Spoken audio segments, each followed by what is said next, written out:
हाँ जी, good morning everyone. Good morning and welcome to lecture number 2 of GST. मुझे एक बार जल्दी से बता दो, आज की क्लास स्टार्ट करने से पहले कोई ऐसा स्टूडेंट जो लास्ट क्लास में नहीं था और जिसने आज पहली क्लास अटेंड कर रहा है? हाँ जी, कोई स्टूडेंट जो लास्ट वाली क्लास में नहीं था जो पहली क्लास अटेंड कर रहा है? एक,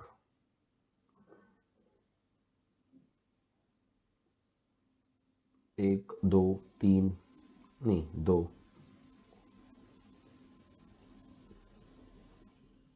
मेनली पुराने बैच वाले इनकम टैक्स वाले बच्चे हैं जो लास्ट वाली क्लास में नहीं थे। सिर्फ अभी तक जो 3 बच्चे हैं।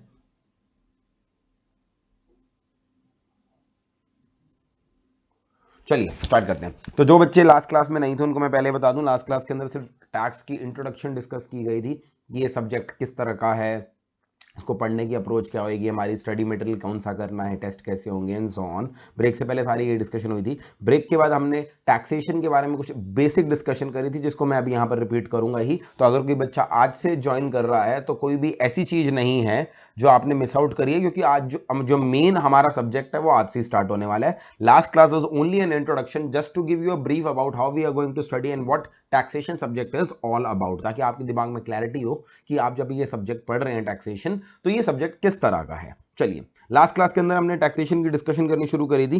मैं आपके साथ बताऊं, सबसे पहले हमने टैक्स का मीनिंग डिस्कस करने की कोशिश करी थी कि टैक्स का मतलब क्या होता है। टैक्स मैंने आपको बताया था एक यूनिलैटरल पेमेंट होती है जो आप सरकार को दे रहे हो। यूनिलैटरल का मतलब ये हुआ कि आपने सरकार को जो पेमेंट करी बदले में आपको सरकार से कुछ नहीं मिल रहा। तो यहां पर एक आर्ग्यूमेंट उठी थी कि सर सरकार तो हमारे टैक्स के पैसे से हमें बहुत सारी सर्विसेज देती है, जैसे पुलिस हो गई, आर्मी हो गई। तो हमने ये डिस्कस किया था जो सर्विसेज गवर्नमेंट हमें देती है, टैक्स को हम उस सर्विसेज की कंसिडरेशन नहीं बोल सकते। क्यों नहीं बोल सकते? कंसिडरेशन बनाने के लिए किसी भी चीज को क्विड प्रो क्यों चाहिए होता है। क्विड प्रो क्यों चाहिए का मतलब डायरेक्ट रिलेशनशिप होना चाहिए, जो चीज आपको मिल रही है वर्सेस जो चीज आप पे कर रहे हैं। क्योंकि टैक्स और जो सर्विसेज आपको गवर्नमेंट से मिल रही हैं उसमें क्विड प्रो क्यों नहीं है, डायरेक्ट रिलेशनशिप नहीं है, इसलिए यू कैन नॉट से tax is a consideration for the services received. अगर मैं सरकार को टैक्स पे कर रहा हूं, मुझे भी वो सर्विसेज मिल रही हैं, आप सरकार को टैक्स पे नहीं कर रहे, आपको भी वो सर्विसेज मिल रही हैं, तो टैक्स को कंसिडरेशन नहीं बोला जा सकता। ये डिस्कस करने के बाद हमने टैक्स को समझा था गवर्नमेंट के पॉइंट ऑफ व्यू से। गवर्नमेंट के पॉइंट ऑफ व्यू से टैक्स क्या है? Tax is nothing but is a major source of revenue for the government. जैसे हम सारे लोग खर्चा करने के लिए कमाते हैं, मैं कोचिंग सर्विसेज देकर या अपने क्लाइंट्स को प्रोफेशनल सर्विसेज देकर कमाता हूं, कोई पर्सन जॉब करके कमाता है, वैसे ही सरकार खर्चा करने के लिए उसको सरकार को चाहिए रेवेन्यू, और टैक्स सरकार के लिए एक मेजर सोर्स ऑफ रेवेन्यू है। जस्ट फॉर नॉलेज हमने कुछ और सोर्सेज ऑफ रेवेन्यू गवर्नमेंट के डिस्कस करे थे, not relevant for our subject, but just to give you an idea that government के पास बहुत सारे सोर्सेज ऑफ रेवेन्यू होते हैं, the major source of revenue being tax. फिर हमने आगे डिस्कशन करी थी कि टैक्स दो प्रकार का होता है जो बचपन से हम पढ़ते चले आ रहे हैं। Tax can be a direct tax और it can be a indirect tax. दोनों में डिफरेंस क्या होता है? डायरेक्ट टैक्स वो होता है जिसका इंसिडेंस पास ऑन नहीं किया जा सकता। इंसिडेंस वर्ड पहली बार कल मैंने आपको सिखाया था। पहले हम लेमैन की तरह वर्ड बोलते थे, burden of the tax can not be shifted. मैंने कहा था आज से आप टैक्स के स्टूडेंट हो तो आपको बर्डन वर्ड यूज करने की जरूरत नहीं है, आप हमेशा वर्ड कौन सा यूज करोगे? इंसिडेंस। तो इनकम टैक्स के अंदर क्या होता है? जो पर्सन सरकार को टैक्स पे करने के लिए लायबल है और जो पर्सन टैक्स का इंसिडेंस बियर कर रहा है, जिसकी पॉकेट से वो टैक्स जा रहा है, वो दोनों सेम लोग होते हैं। मैं अपना इंसिडेंस किसी और पे पास ऑन नहीं कर सकता डायरेक्ट टैक्स के केस में। इनडायरेक्ट टैक्स में ऐसा नहीं होता। हमने एग्जांपल लिया था पिज्जा हट का। जब आप पिज्जा हट से जाकर गुड्स खरीदते हो, यानी खाने पीने का सामान खरीदते हो, तो पिज्जा हट apart from the price of pizza 1,000 रुपए आपसे जीएसटी भी कलेक्ट कर लेता है। यानी सरकार को टैक्स पे करने के लिए पिज्जा हट लायबल है, मगर पिज्जा हट आपसे टैक्स कलेक्ट करके सरकार को दे रहा है। यहां पे person liable to pay tax to the government Pizza Hut हो गया, मगर who is the person bearing the burden of the tax, bearing the incidence of the tax? You and me, यानी कि अल्टीमेट कंज्यूमर्स।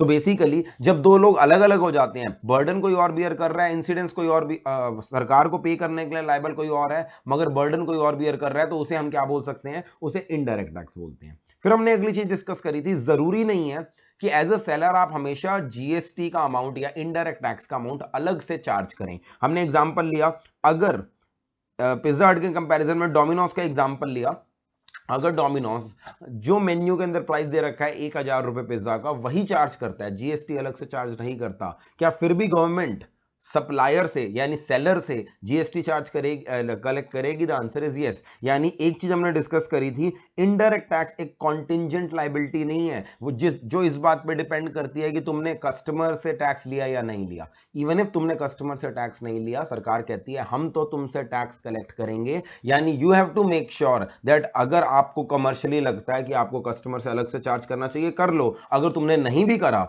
हमने तुम्हें liable कर रखा है, हम तो तुमसे टैक्स लेंगे। ठीक है जी, ये हमने डिस्कस कर लिया डायरेक्ट और इनडायरेक्ट। क्लास के एंड में हमने डिस्कशन क्या करी थी हमारे, क्योंकि अभी हम जीएसटी पढ़ रहे हैं तो हमारी सारी डिस्कशन इनडायरेक्ट टैक्सेस पर होएगी। जो डायरेक्ट टैक्स है अभी सिर्फ हमने एज एन एग्जांपल डिस्कस कर लिए। सबसे इंपॉर्टेंट डायरेक्ट टैक्स है income tax. Apart from income tax मैंने कुछ और इनडायरेक्ट कुछ और डायरेक्ट टैक्सेस भी आपको बता दिए थे। ये डायरेक्ट टैक्सेस इतने रेलेवेंट नहीं है क्योंकि ये या तो लोकल अथॉरिटी लगाती है या स्टेट गवर्नमेंट लगाती है। तो हमारे लिए डायरेक्ट टैक्स का मतलब है इनकम टैक्स। फिर हमने डिस्कशन करनी शुरू कर दी थी कि before we start studying GST 1 जुलाई 2017 को आया था। 1 जुलाई 2017 से पहले कौन कौन से टैक्सेस थे वो डिस्कशन कर रहे थे हम, और आज वाली क्लास में भी वही डिस्कशन आगे कंटिन्यू होगी। हम ये देखने की कोशिश करेंगे 1 जुलाई 2017 से पहले पुराने टैक्सेस में ऐसी क्या कमी थी जिसकी वजह से जीएसटी लाने की जरूरत पड़ी और इतना बड़ा टैक्स रिफॉर्म हमारा देश लेकर आया। तो पहले तो हमने बेसिक से स्टार्ट किया था। इनडायरेक्ट टैक्सेस दो पार्ट्स में डिवाइड किए जाते हैं, या तो गुड्स पे लगने वाले टैक्सेस या सर्विसेज पे लगने वाले टैक्सेस। गुड्स के ऊपर मैंने एग्जांपल लिया था आपके साथ कैलकुलेटर का। ये कैलकुलेटर जो मैंने और आपने खरीदा, ये कैलकुलेटर किसी कंपनी ने मैन्युफैक्चर किया होगा, ऑर्पेट कंपनी ने मैन्युफैक्चर किया होगा। जैसे ही उसने मैन्युफैक्चर किया, एक टैक्स लगा जिसका नाम है एक्साइज ड्यूटी। फिर उसके बाद ये कैलकुलेटर जब मैन्युफैक्चर हो गया, मैन्युफैक्चरर ने होलसेलर को बेचा, होलसेलर ने डिस्ट्रीब्यूटर को बेचा, डिस्ट्रीब्यूटर ने रिटेलर को बेचा, रिटेलर ने आपके घर के पास वाली शॉप को बेचा, आपके पास घर के पास वाली शॉप ने आपको बेचा। इतनी बार सेल होते मेरे पास पहुंचा, ये चेन में इतने सारे लोगों से घूमता हुआ फिरता पहुंचा। जब भी इसके बाद सेल होती है, सेल के ऊपर एक टैक्स लगता था जिसका नाम है सेल्स टैक्स। ध्यान देना, आज इस टैक्स का नाम मैं बदल दूंगा। अभी के लिए मैंने आपको बोला था सेल के ऊपर कौन सा टैक्स लगता था, सेल्स टैक्स लगता था। फिर हमने डिस्कस किया, हो सकता है ये कैलकुलेटर इंडिया में ना बनाओ, चाइना में बनाओ। तो चाइना में मैन्युफैक्चर हुआ, हमने चाइना से इंपोर्ट कर लिया इंडिया के अंदर, तो इंपोर्ट के ऊपर टैक्स लगता है कौन सा, इंपोर्ट ड्यूटी। और इसका उल्टा भी हो सकता था कि हो सकता है ऑर्पेट के कैलकुलेटर इंडिया में बनाता और इंडिया के बाहर किसी और कंट्री में भेज देता, यानी एक्सपोर्ट कर देता। तो मैंने आपको बोला था एक्सपोर्ट के ऊपर एक टैक्स लग सकता है, कौन सा, एक्सपोर्ट ड्यूटी। वो अलग बात है कि सरकार एक्सपोर्ट ड्यूटी नहीं लगाती, उसका कारण आज बताऊंगा।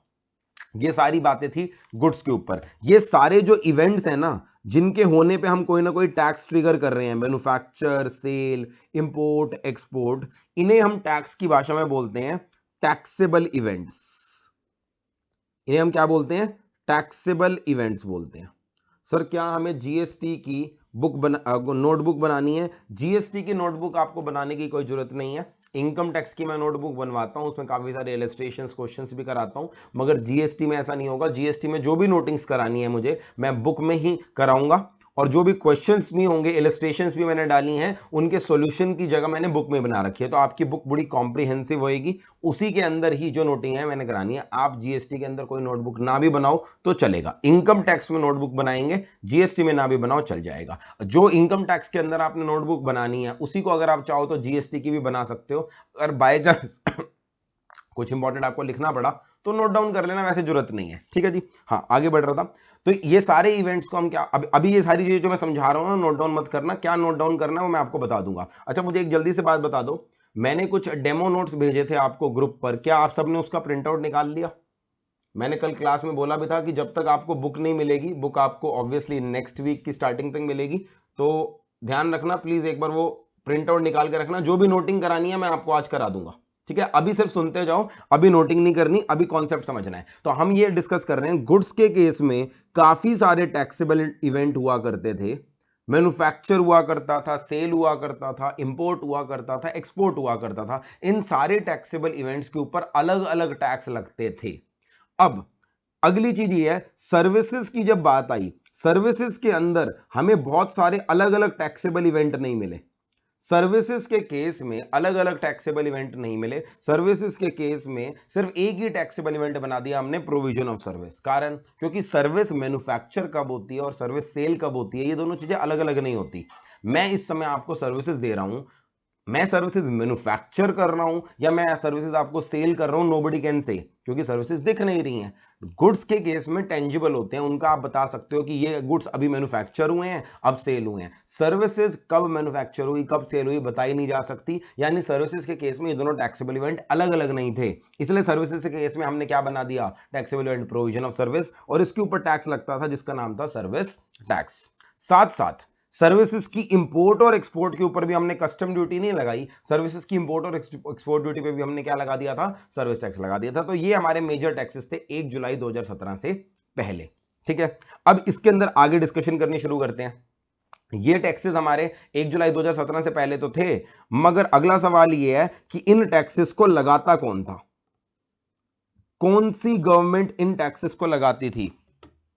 अगली बार हमने ये अच्छा, यहां पर एक चीज मैं आपके साथ डिस्कस कर लूं पहले, गवर्नमेंट का डिस्कस करने से पहले, ये जो एक्सपोर्ट और इंपोर्ट वाला फंड है, ऐसा क्यों होता है कि एक्सपोर्ट के ऊपर मैंने आपको बोला था, अरे यार तुम्हारे ना डाउट इधर उधर के खत्म नहीं हो रहे, कॉन्सेप्ट तो पढ़ाने सर, इवनिंग में भी कोई क्लासेस होती है, नहीं इवनिंग में कोई क्लासेस नहीं होती, हमारा मॉर्निंग बैच ही चल रहा है।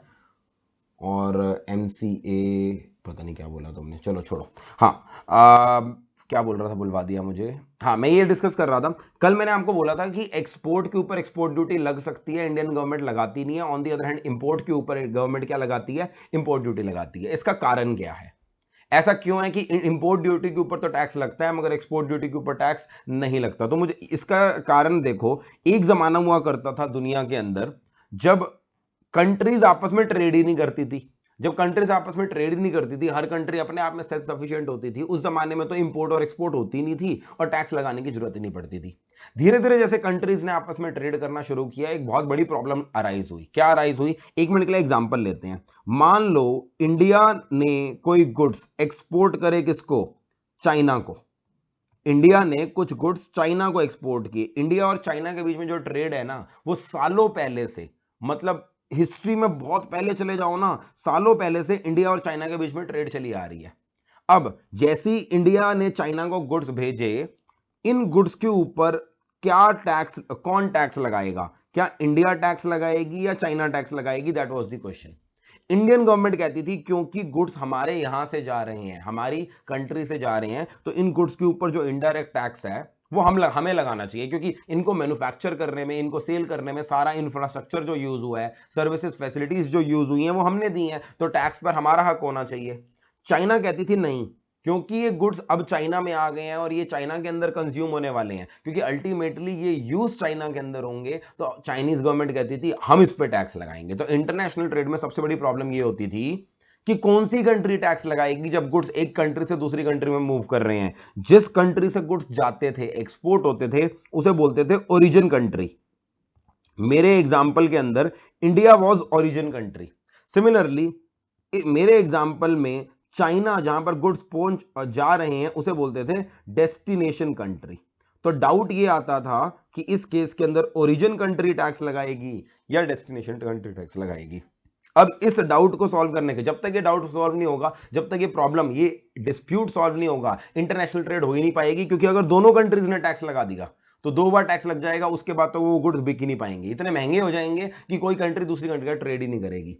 तो ये सारी प्रॉब्लम जो इंडिया और चाइना के बीच में नहीं है, ये हर कंट्री के बीच में आ रही थी। अच्छा, उल्टा केस भी तो होगा, कभी ना कभी चाइना भी तो गुड्स इंडिया के अंदर भेजेगा, तब चाइना ओरिजिन कंट्री बन जाएगा, इंडिया डेस्टिनेशन कंट्री बन जाएगा, तो वहां पर दिक्कत आएगी। इस डिस्प्यूट को सॉल्व करने के लिए हमारी दुनिया के अंदर एक ऑर्गेनाइजेशन है जिसका नाम है WTO। क्या आपने इसका नाम सुना है, क्या नाम सुना है आपने WTO का? WTO का नाम होता है world trade organization. World trade organization, world trade organization क्या है? वर्ल्ड ट्रेड ऑर्गेनाइजेशन एक ऐसी एंटिटी है जिसका काम क्या था, सारी कंट्रीज को मेंबर्स बना लेना और पूरी दुनिया के अंदर ट्रेड को प्रमोट करने के लिए स्टेप्स लेना। वर्ल्ड ट्रेड ऑर्गेनाइजेशन ने सारी कंट्रीज को एक साथ बिठाया और उन्होंने बोला अगर ऐसे चलता रहेगा, तुम आपस में लड़ते रहोगे कि मैं टैक्स लूंगा, मैं टैक्स लूंगा, फिर तो वर्ल्ड ट्रेड हो नहीं पाएगी, फिर तो आपस में अकेले अकेले बैठे रहो। हमें डिसाइड करना पड़ेगा कि जब भी गुड्स एक कंट्री से दूसरी कंट्री जाएंगे, हम उसे टैक्स कैसे करेंगे। तो सारी कंट्रीज ने बैठ के एक प्रिंसिपल पे एग्री किया, उस प्रिंसिपल का नाम है डेस्टिनेशन बेस्ड प्रिंसिपल। एक प्रिंसिपल एग्री किया वर्ल्ड ट्रेड ऑर्गेनाइजेशन में, जिस प्रिंसिपल का नाम है डेस्टिनेशन बेस्ड प्रिंसिपल। अब ये डेस्टिनेशन बेस्ड प्रिंसिपल क्या कहता है, नाम से पता लग रहा है। डेस्टिनेशन बेस्ड प्रिंसिपल कहता है जब भी गुड्स इंटरनेशनली मूव करेंगे उस पर्टिकुलर केस के अंदर ओरिजिन कंट्री उस पर टैक्स नहीं लगाएगी, उस पर टैक्स कौन लगाएगी, डेस्टिनेशन कंट्री लगाएगी। सारी कंट्रीज ने ये एग्री कर लिया कि जब जब गुड्स इंटरनेशनली मूव करेंगे, जिस कंट्री से जा रहे हैं वो कंट्री उस पर कोई टैक्स नहीं लगाएगी। हां, जिस कंट्री में एंटर कर रहे हैं, जिस कंट्री के अंदर वो कंज्यूम होंगे, वो कंट्री उस पर टैक्स लगाएगी। And because of this destination based principle, अगर आप ध्यान से देखो, हम अपने इंपोर्ट्स के ऊपर तो इंपोर्ट ड्यूटी लगाते हैं, क्योंकि सोच के देखो, जब भी कोई गुड्स इंडिया में इंपोर्ट हो रहे हैं तो डेस्टिनेशन कंट्री कौन है, हम हैं, तो हमारा हक आ जाता है। बट जब हमारे यहां से एक्सपोर्ट्स हो रहे होते हैं तो हम डेस्टिनेशन कंट्री नहीं होते, हम कौन सी कंट्री होते हैं, ओरिजिन कंट्री होते हैं।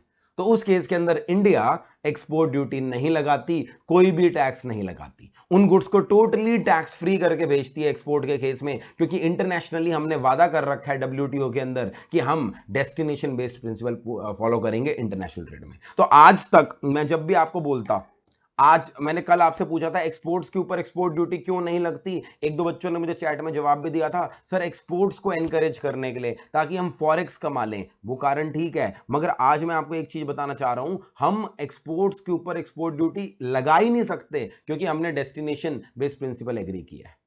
तो सर जब लगा ही नहीं सकते तो ये टैक्स बनाया क्यों एक्सपोर्ट ड्यूटी? अब मेरी बात सुनो, जब ये डेस्टिनेशन बेस्ड प्रिंसिपल एग्री किया जा रहा था तो कंट्रीज ने ऑब्जेक्शन रेज करी। कंट्रीज ने क्या ऑब्जेक्शन रेज करी? वो कह रहे हैं अगर हम बिल्कुल ही एक्सपोर्ट ड्यूटी नहीं लगा सकते तो कल को हमें दिक्कतें आएंगी। डब्ल्यूटीओ ने बोला क्या दिक्कतें आएंगी? जैसे एग्जांपल के रूप में लेते हैं, एक एग्जांपल इंडिया का ले लेता हूं, चलो मैं एग्जांपल, लेट अस सपोज, आप सबको पता है इंडिया के अंदर एग्रीकल्चर, एक जमाना हुआ करता था इंडिया एग्रीकल्चर प्रोडक्ट्स इंपोर्ट करता था। आज की डेट में despite the fact that India की population second largest in the world है, हम अपने एग्रीकल्चरल प्रोडक्ट्स खुद ही उगाते हैं। बहुत कम एग्रीकल्चर बेस्ड प्रोडक्ट्स हैं जो हम बाहर से इंपोर्ट करते हैं। इनफैक्ट हमारी कंट्री के अंदर एग्रीकल्चरल प्रोडक्ट्स 130 करोड़ लोगों के लिए खाना रखने के बावजूद there are so many agriculture products जो हम एक्सपोर्ट करते हैं। वो पढ़ा होगा ना, green revolution, white revolution, because of all that. अब इंडिया कह रही है हमारे देश के अंदर हम शुगर केन उगाते हैं और इस शुगर केन से बनती है शुगर, ठीक है जी। तो शुगर केन हम इतना उगाते हैं कि हमारे देश के शुगर की रिक्वायरमेंट भी पूरी हो जाती है और हमारे देश के फार्मर शुगर केन एक्सपोर्ट भी कर देते हैं। हम एक्सपोर्ट के ऊपर एक्सपोर्ट ड्यूटी नहीं लगाएंगे।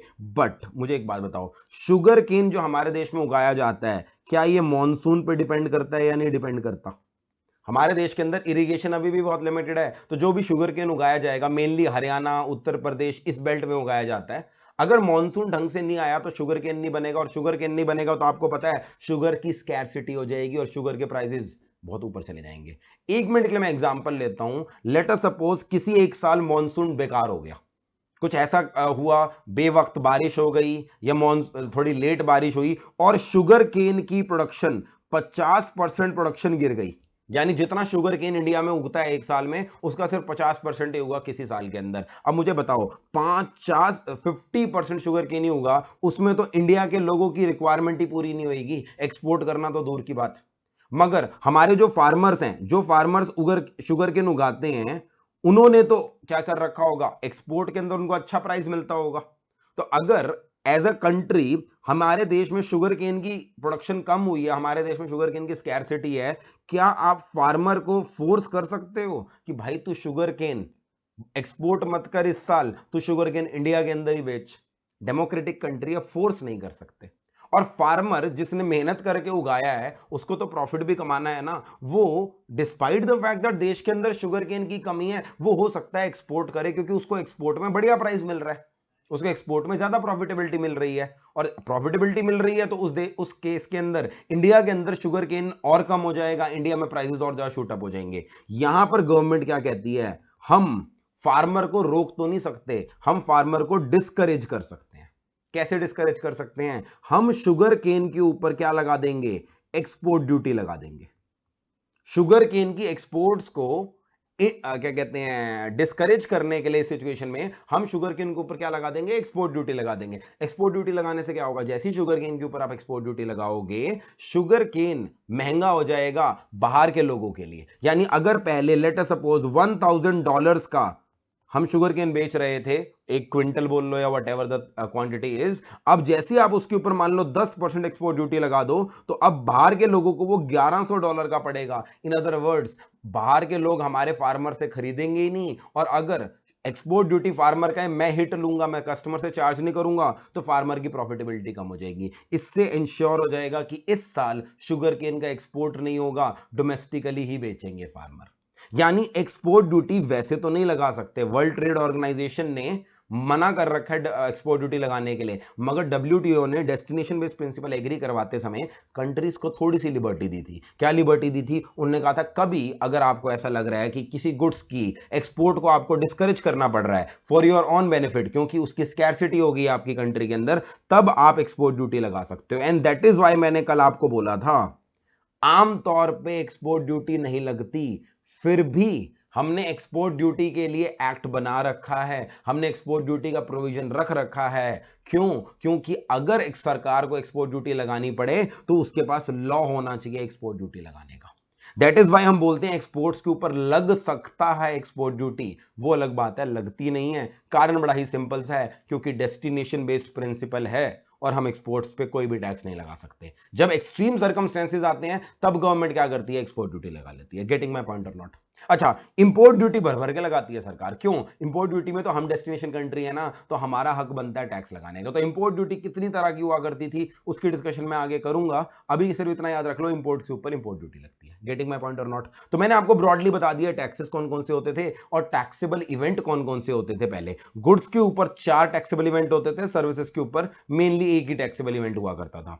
अब नेक्स्ट क्वेश्चन आया, हमें ये तो समझ में आ गया कि टैक्सेस कौन कौन से हैं। नेक्स्ट क्वेश्चन है, कौन सी गवर्नमेंट टैक्स लगाती है? कौन सी गवर्नमेंट कौन सा टैक्स लगाती है हमारे देश में? पहले तो ये बताओ गवर्नमेंट्स कितनी तरह की हैं? What are the different type of governments in our country? सबसे पहले पूरे देश की गवर्नमेंट है जिसका नाम क्या है? Central government. यूनियन गवर्नमेंट भी बोल लेते हैं कुछ लोग, सेंट्रल गवर्नमेंट भी बोल लेते हैं। दूसरी तरह की गवर्नमेंट कौन सी है? हम फेडरल स्ट्रक्चर हैं, और फेडरल स्ट्रक्चर के तहत हमारे देश के अंदर जो स्टेट्स हैं, हर स्टेट की अपनी स्टेट गवर्नमेंट है।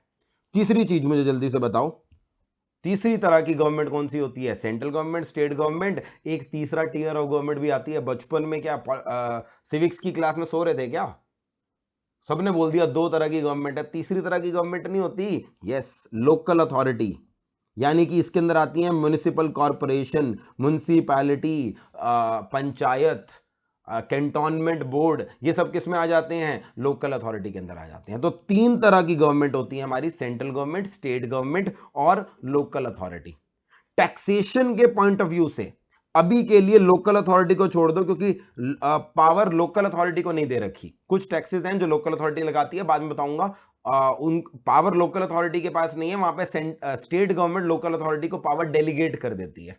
तो अभी के लिए लोकल अथॉरिटी को हम साइड रख देते हैं, यानी टैक्सेस लगाने की पावर किसके पास है? या तो सेंट्रल गवर्नमेंट के पास है या स्टेट गवर्नमेंट के पास। और ऐसा इसलिए है क्योंकि हमारा देश सेंट्रल स्ट्रक्चर पे नहीं चलता, फेडरल स्ट्रक्चर पे चलता है। इतना तो पढ़ा ही होगा ना बचपन में, हमारा देश फेडरल कंट्री है जहां पर सेंटर के पास भी पावर है, सेंटर के पास रिस्पॉन्सिबिलिटीज हैं, स्टेट के पास पावर है, स्टेट के पास रिस्पॉन्सिबिलिटीज हैं। अब मुझे एक बात बताओ, कौन से इशू के ऊपर सेंट्रल गवर्नमेंट लॉ बनाएगी और कौन से इशू के ऊपर स्टेट गवर्नमेंट लॉ बनाएगी? ये चीज कहां लिखी होगी? आप गेस करो, कौन सा टैक्स? मैंने तो टैक्स के पॉइंट ऑफ व्यू से बात करनी है, बट मुझे एक बात बताओ, वैसे भी किसी मैटर के ऊपर सेंट्रल गवर्नमेंट की जुरिस्डिक्शन है या स्टेट गवर्नमेंट की जुरिस्डिक्शन है, ये कहां लिखा होगा? ऑब्वियस सी बात है, कहां लिखा होगा? हमारे देश में हर चीज कैसे चलती है? कॉन्स्टिट्यूशन ऑफ इंडिया से।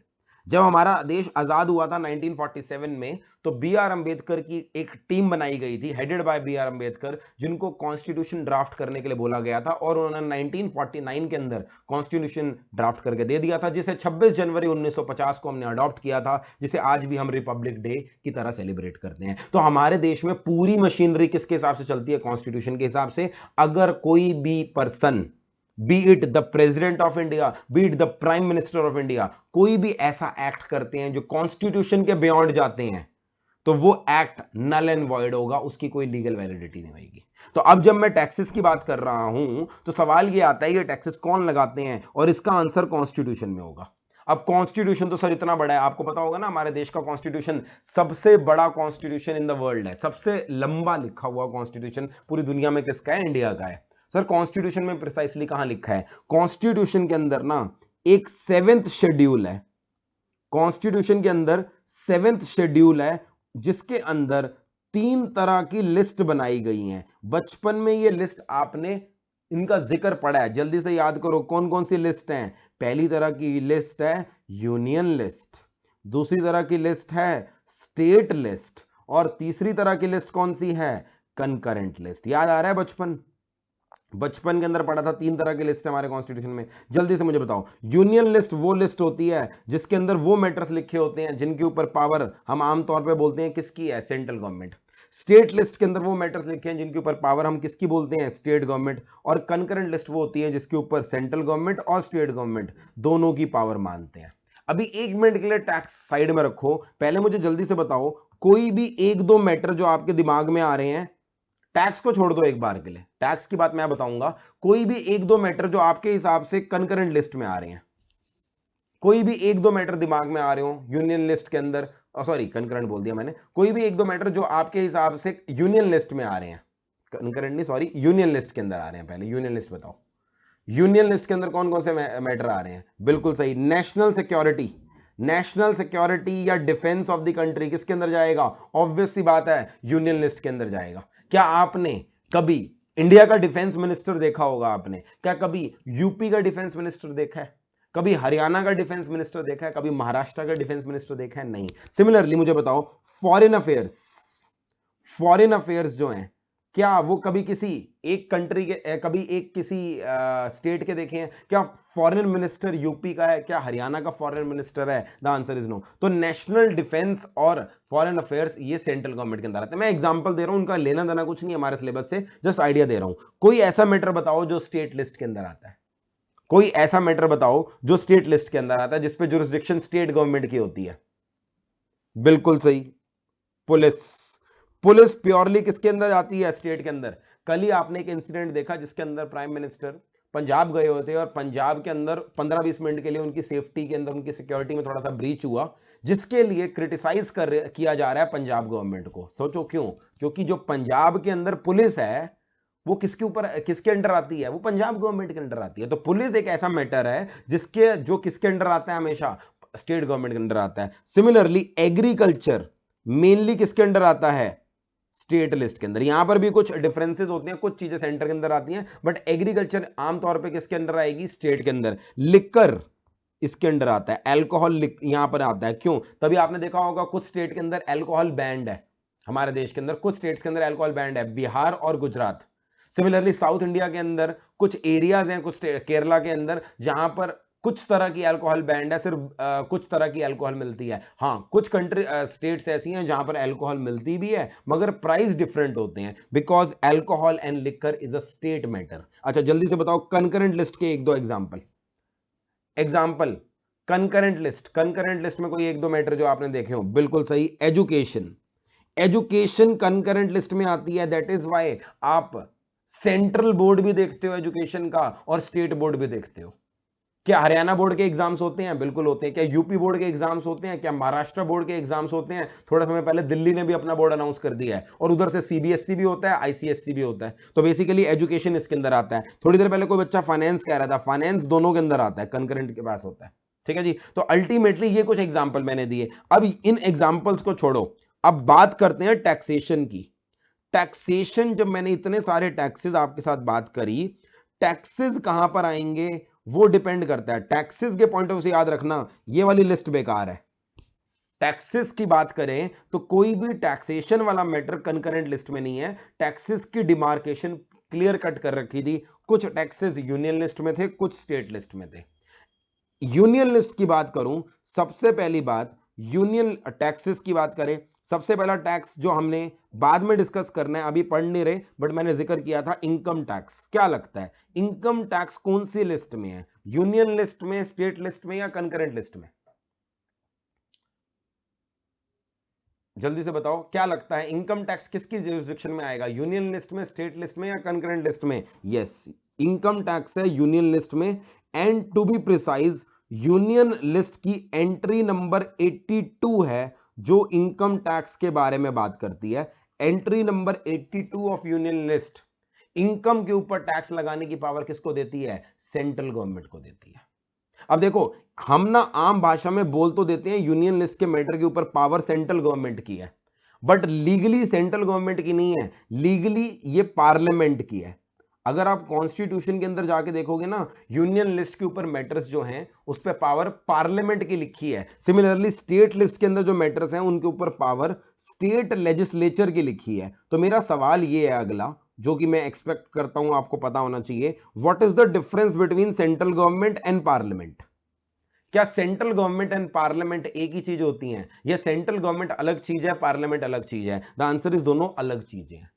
पार्लियामेंट का मतलब क्या है? पार्लियामेंट का मतलब है लोकसभा एंड राज्यसभा।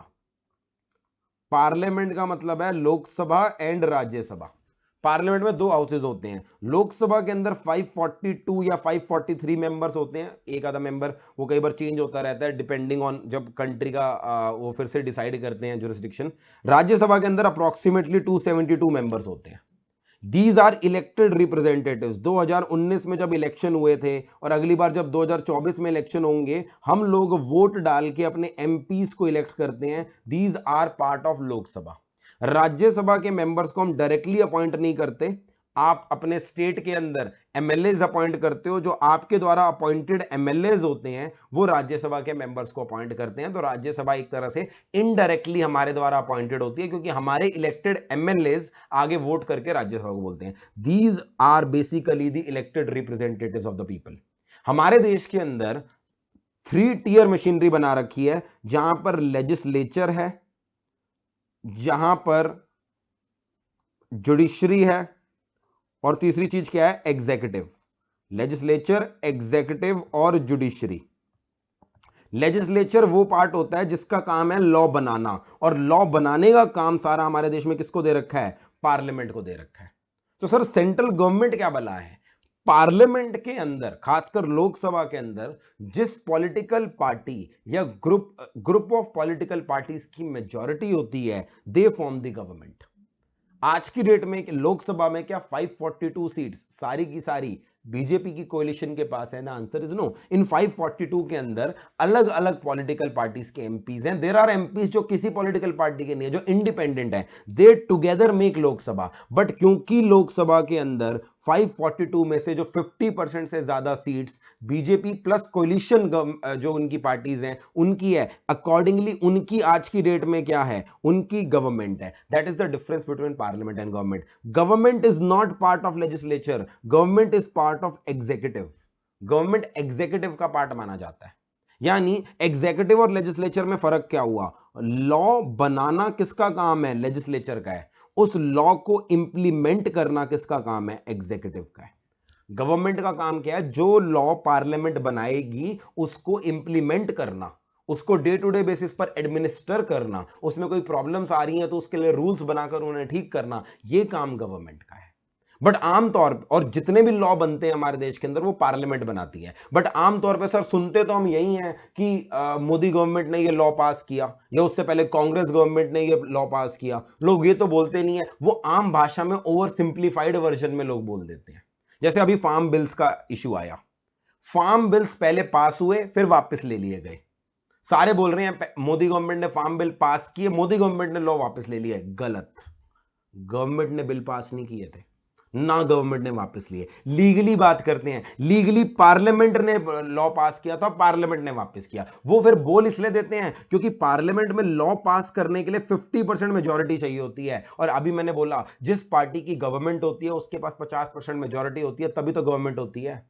तो legally law is passed by parliament, legally everything is passed by parliament. But क्योंकि पार्लियामेंट के अंदर गवर्नमेंट वाली पार्टी की मेजॉरिटी होती है, इसे आम भाषा में बोल दिया जाता है, लेमन भाषा में बोल दिया जाता है, इस गवर्नमेंट ने ये लॉ पास कर दिया। गवर्नमेंट कभी लॉ पास नहीं करती, लॉ पास करती है पार्लियामेंट। ठीक है, तो लीगली इस चीज को ध्यान रखा करो। जब भी हम बोलेंगे यूनियन लिस्ट, यूनियन लिस्ट में पावर किसकी है? सेंट्रल गवर्नमेंट की नहीं, पार्लियामेंट की पावर है। सिमिलरली स्टेट के अंदर स्टेट गवर्नमेंट होती है और स्टेट लेजिस्लेचर होती है। जब आप अपने एमएलएज अपॉइंट करते हो वो स्टेट लेजिस्लेचर कहलाते हैं, उसके अंदर जिसकी मेजॉरिटी होती है वो स्टेट गवर्नमेंट कहलाती है। दिल्ली के अंदर टोटल 70 सीट्स हैं, 70 एमएलए हैं, तो 70 एमएलए जब अपॉइंट करोगे उसे बोलते हैं दिल्ली स्टेट लेजिस्लेटिव असेंबली। उस 70 सीट के अंदर जिस पॉलिटिकल पार्टी की मेजोरिटी होती है वो बनाती है Delhi government. Same goes with Haryana, UP and all other states. Clear आया? तो लीगली याद रखना पार्लियामेंट और स्टेट लेजिस्लेचर है, हम सिंप्लीफाइड वे में बोल देंगे सेंट्रल गवर्नमेंट स्टेट गवर्नमेंट, सिर्फ सिंप्लीफाइड वे में। जब मैं सेंट्रल गवर्नमेंट बोलूंगा याद रखना असली में लॉ बनाने की पावर किसके पास? पार्लियामेंट में है। तो मेरी बात ये चल रही थी, हमने इनकम टैक्स एंट्री नंबर 82 में पावर किसको दे दी? इनकम टैक्स पे लॉ बनाने की पार्लियामेंट को पावर दे दी। तो पार्लियामेंट लॉ बनाएगी इनकम टैक्स के ऊपर, और इस पावर को यूज करके पार्लियामेंट ने लॉ बनाया भी है जिसका नाम है इनकम टैक्स एक्ट, जो हमारे सिलेबस के अंदर है। इनकम टैक्स एक्ट जो हम पढ़ेंगे, इट इज अ एक्ट जो पार्लियामेंट ने बनाया है, राइट? अच्छा, आगे बात करते हैं इनडायरेक्ट टैक्सेस की। मैन्युफैक्चर के ऊपर क्या केस है? मैन्युफैक्चर से पहले चलो ये बात कर लेते हैं इंपोर्ट और एक्सपोर्ट ड्यूटी। पहले मैन्युफैक्चर छोड़ो, इंपोर्ट और एक्सपोर्ट ड्यूटी की बात करते हैं। क्या लगता है कस्टम ड्यूटी की पावर हमारे कॉन्स्टिट्यूशन के अंदर यूनियन लिस्ट में होएगी या स्टेट लिस्ट में होएगी? सोच के देखो, गेस मारना है, तुक्का मारना है, मुझे पता है तुम्हें नहीं आता, मगर गेस मारना है ये किसके अंदर होएगी, यूनियन लिस्ट में होएगी या स्टेट में? यस, ये भी यूनियन लिस्ट में लिखी है, and to be precise entry number 83 of union list में लिखी है। Entry number 83 of union list कहती है इंपोर्ट और एक्सपोर्ट के ऊपर टैक्स लगाने की पावर किसके पास है? अगेन पार्लियामेंट के पास है। तो पार्लियामेंट, ये जो मैंने बोला था ना इंपोर्ट और एक्सपोर्ट ड्यूटी को कलेक्टिवली कस्टम्स ड्यूटी बोलते हैं, तो कस्टम्स ड्यूटी कौन लगा रहा है आज की डेट में? पार्लियामेंट लगा रही है। एंड इस ड्यूटी के ऊपर पार्लियामेंट ने एक एक्ट बनाया जिसका नाम है कस्टम्स एक्ट 1952। कस्टम्स एक्ट हमारा किसने बनाया है? अगेन पार्लियामेंट ने बनाया है। तो ये भी पावर, कस्टम ड्यूटी सारी सेंट्रल गवर्नमेंट के पास चली गई। इनकम टैक्स की भी सारी कलेक्शन है जो देश में किसके पास चली गई? सेंट्रल गवर्नमेंट के पास चली गई। अब आगे बात करते हैं मैन्युफैक्चर की बात करें। जब गुड्स मैन्युफैक्चर करते हैं तो क्या लगती है? Excise duty. इसकी पावर भी पता है कहां दे रखी है? इसकी पावर भी कहां दे रखी है? यूनियन लिस्ट में। सर क्या कह रहे हो सर, सारा कुछ तो सेंटर को दिए जा रहे हो। भाई मैं क्या करूं? बी आर अंबेडकर करके गए हैं, मैंने थोड़ा करा है। बी आर अंबेडकर ने कॉन्स्टिट्यूशन बनाया, उनकी टीम ने ये लिख दी एंट्री नंबर 84 में। 3 एंट्री कराई है मैंने, फिर से रिवाइज कराऊं। Entry number 82 of union list income tax, entry number 83 of union list customs duty, यानी इंपोर्ट ड्यूटी और एक्सपोर्ट ड्यूटी लग सकती है उन केसेस में जो मैंने डिस्कस करे। एंट्री नंबर 84 एक्साइज ड्यूटी, यानी आज की डेट में, मतलब सॉरी आज की डेट में नहीं, 1 जुलाई 2017 से पहले की बात चल रही है। 1 जुलाई 2017 से पहले अगर ये कैलकुलेटर बनेगा, इस कैलकुलेटर के ऊपर एक्साइज ड्यूटी किसको मिलती थी? सेंट्रल गवर्नमेंट को। और इसमें लॉ कौन बनाता था? पार्लियामेंट। पार्लियामेंट ने इस एंट्री को यूज करके अलग से लॉ बनाया था, central excise law, central excise act 1944। ये इंडिपेंडेंस से भी पहले का लॉ था, उसी को इंप्लीमेंट कर दिया था हमने, सेंट्रल एक्साइज एक्ट 1944। बट ध्यान दो, जब कॉन्स्टिट्यूशन बन रहा था उस समय कुछ प्रोडक्ट ऐसे थे, कुछ प्रोडक्ट ऐसे थे जिनके ऊपर इंडिपेंडेंस से पहले स्टेट्स टैक्स लगाती चली आ रही थी। तो जब एक्साइज ड्यूटी का पावर पार्लियामेंट को मिली, यानी सेंटर के पास चली गई, तो स्टेट्स ने कहा ये तो गलत है, हमें तो कुछ गुड्स हैं जिन पे आदत है टैक्स लगाने की। तो ध्यान देना, वैसे तो एक्साइज ड्यूटी यूनियन लिस्ट में थी, मगर 3 तरह के गुड्स ऐसे थे, 3 तरह के ऐसे गुड्स थे। इन 3 गुड्स का अगर मैन्युफैक्चर होगा, इन 3 गुड्स के मैन्युफैक्चर के ऊपर जो एक्साइज ड्यूटी लगेगी, वो एक्साइज ड्यूटी हमने सेंटर को नहीं स्टेट को दे दी, यानी हमने वो पावर स्टेट लिस्ट में डाल दी। स्टेट लिस्ट में सर कौन सी एंट्री आएगी? स्टेट लिस्ट में एंट्री नंबर 51 डाली गई, एंट्री नंबर 51 स्टेट लिस्ट में डाली गई। वहां पर भी एक्साइज ड्यूटी की पावर दी गई, मगर सारे गुड्स के मैन्युफैक्चर पे नहीं, सिर्फ 3 तरह के गुड्स के मैन्युफैक्चर पे। आपको गेस करना है ये 3 गुड्स कौन से होंगे, गेस करके बताओ। मैं ये बोल रहा हूं वैसे तो एक्साइज की पावर किसके पास गई थी? सेंटर के पास गई थी, मगर 3 गुड्स हैं जिनकी मैन्युफैक्चर के ऊपर एक्साइज ड्यूटी की पावर हमने स्टेट को दे दी। गेस करना है ये 3 गुड्स ऐसे कौन से होंगे? बिल्कुल सही, हर किसी को पता है, लिक्कर। पहला गुड्स तो है alcoholic liquor, alcoholic liquor for human consumption, alcoholic liquor for human consumption. ठीक है जी, और बताओ, लिख कर तो ठीक है जी, सबकी नॉलेज बड़ी तेज है। पेट्रोलियम नहीं है, टोबैको नहीं है। Alcoholic liquor for human consumption के बाद अगली दो चीजें हैं, नारकोटिक्स। आज की डेट में हमारे देश में नारकोटिक्स की खेती करना मना है, मगर उस जमाने में ब्रिटिशर्स तो खूब करते थे, तो नारकोटिक्स उस समय सोचा नहीं था हमने, नारकोटिक्स को भी हमने किस में डाल दिया था, स्टेट लिस्ट में डाल दिया था। आज भी अगर नारकोटिक्स की प्रोडक्शन करता हुआ कोई इलीगली पाया गया तो उसके ऊपर एक्साइज ड्यूटी कौन लगाएगा, उसके ऊपर एक्साइज ड्यूटी स्टेट गवर्नमेंट लगाएगी। और लास्ट में ओपियम। नारकोटिक्स के बाद अगली चीज क्या है, ओपीएम। अगेन ओपीएम भी is a kind of drug only.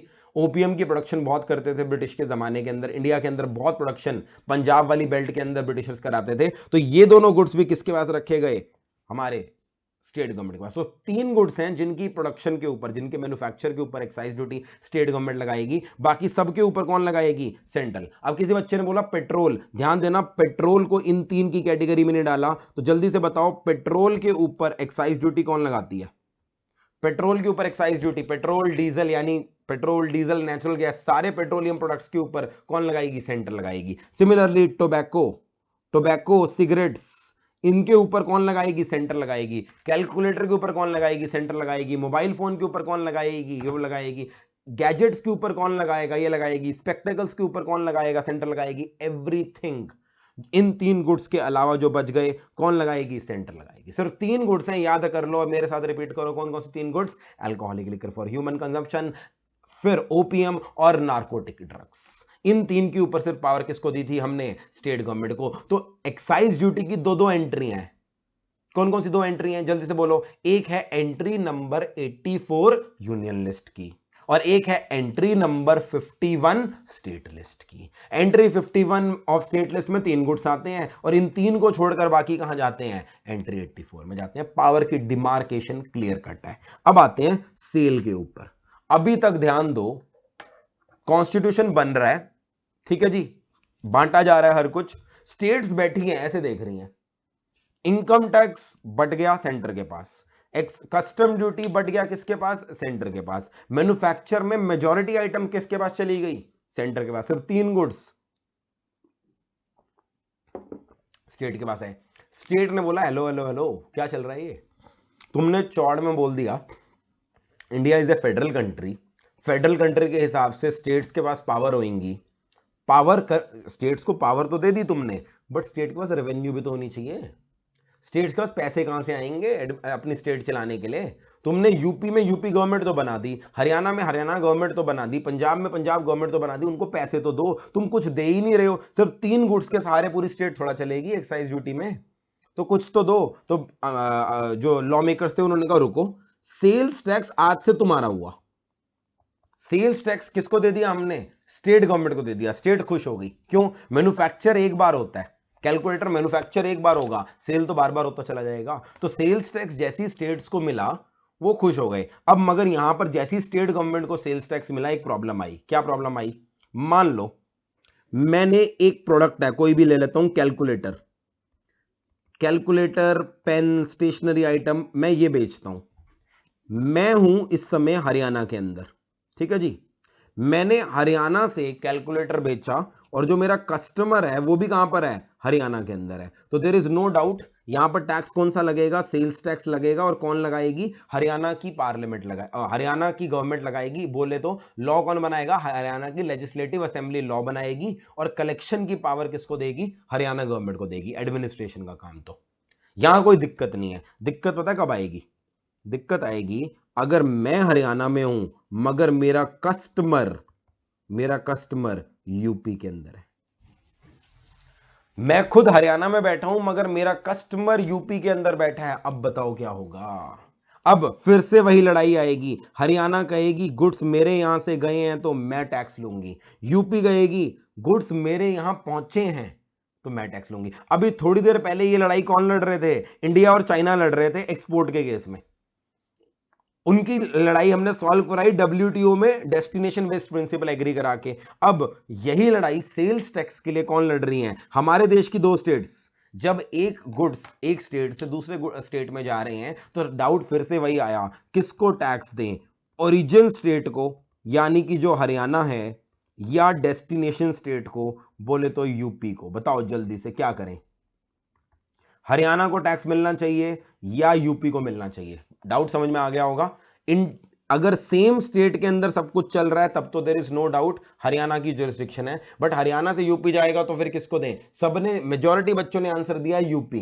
क्यों दिया? क्योंकि थोड़ी देर पहले डेस्टिनेशन बेस्ड प्रिंसिपल मैंने बताया था, जिसके तहत इंटरनेशनल ट्रेड में डेस्टिनेशन कंट्री टैक्स लगाती है, तो आपने वही लॉजिक लगाया और यूपी को दे दी पावर। बट ध्यान दो ध्यान दो ध्यान दो, अभी लड़ाई जो चल रही थी, इस लड़ाई के बीच में सेंट्रल गवर्नमेंट आ गई। लड़ाई के बीच में कौन आ गई? Central government. सेंट्रल गवर्नमेंट कह, अच्छा बचपन में आपने कहानी सुनी होगी, आई थिंक सबने सुनी होती है, मैं फिर भी मुझे बताना ये कहानी सुनी है आपने या नहीं सुनी। बचपन में हमें कहानी सुनाई जाती थी, दो बिल्लियां हैं, रोटी के टुकड़े के लिए लड़ रही हैं। अभी वो दो बिल्लियां आपस में लड़ रही थी, बीच में बंदर आया और वो रोटी का टुकड़ा ले गया। कुछ ऐसी कहानी पढ़ी थी ना हमने बचपन में। मैंने तो अपने बचपन में पढ़ी थी, तुम्हारा बचपन पता नहीं कैसा था, तुमने भी पढ़ी थी, चलो ठीक है, मतलब हमारा एज डिफरेंस ज्यादा नहीं है।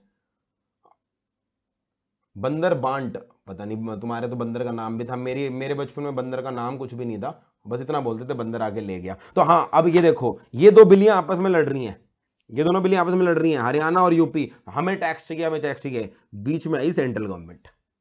सेंट्रल गवर्नमेंट कहती है रुको, तुम क्यों लड़ रहे हो? उसने कहा inter state movement of goods हो रही है, हमें समझ में नहीं आ रहा कौन सी स्टेट गवर्नमेंट टैक्स लगाए। पार्लियामेंट सेंटर कहती ऐसा करो, इसके ऊपर जो सेल्स टैक्स है वो हम लगा लेंगे। इसके ऊपर जो सेल्स टैक्स है, ना तो हरियाणा तुम लगाओ ना ही तुम लगाओ, इसके ऊपर सेल्स टैक्स कौन सा लगाएंगे? हम लगाएंगे। यानी जब सेल्स टैक्स की पावर हमने स्टेट गवर्नमेंट को दी, तो वहां पर सेल को दो पार्ट्स में डिवाइड कर दिया। सर दो पार्ट्स में? हमने बोला इन एक तरह की सेल होती है इंट्रा स्टेट सेल, और दूसरी तरह की सेल होती है inter state sale. Intra state sale और इंटर स्टेट सेल, दो तरह की हमारी सेल होती हैं, इंट्रा स्टेट सेल और inter state sale. Intra state sale के ऊपर तो हमने पावर किसको दे दी? स्टेट गवर्नमेंट को दे, स्टेट लिस्ट में लिख दी, टू बी प्रिसाइज कौन सी एंट्री डाली? Entry number 54 of state list डाली, और हमने पावर किसको दे दी? स्टेट गवर्नमेंट को दे दी। मगर इंटर स्टेट सेल पे हमने कहा तुम आपस में लड़ोगे, इसलिए हम ये पावर किस में डाल रहे हैं? यूनियन लिस्ट में डाल रहे हैं। तो इंटर स्टेट सेल भी किसके पास चली गई? यूनियन लिस्ट में। इसके लिए एंट्री डाली गई, entry number 92A। Entry number 92A डाली गई यूनियन लिस्ट में, जिसके अंदर इंटर स्टेट सेल के ऊपर टैक्स लगाने की पावर किसको दे दी गई? यूनियन गवर्नमेंट को। अकॉर्डिंगली हमारे सेल्स टैक्स दो तरह के हो गए, मतलब अमेंड नहीं किया गया, स्टार्टिंग में बात चल रहा हूं, ये सारी बातें 1950 के अंदर चल रही हैं। कॉन्स्टिट्यूशन मेकर्स ने उसी समय यहां पर क्या किया था? इमेजिन कर लिया था। तो हमारे सेल्स टैक्स दो तरह के हो गए। जो सेल्स टैक्स इंट्रास्टेट सेल पे लगता था, स्टेट गवर्नमेंट लगाती थी, उसे बोलते थे लोकल सेल्स टैक्स। और जो सेल्स टैक्स इंटरस्टेट सेल पे लगता था, उसे बोलते थे सेंट्रल सेल्स टैक्स। प्यार से बोलूं तो CST। तो सेल्स टैक्स दो तरह के हो गए। लोकल सेल्स टैक्स जो इंट्रा स्टेट सेल पे लग रहा है, लगा कौन रहा है? स्टेट गवर्नमेंट लगा रही है, entry number 54 of state list. और इंटर स्टेट सेल के ऊपर लगता था CST, सेंट्रल सेल्स टैक्स।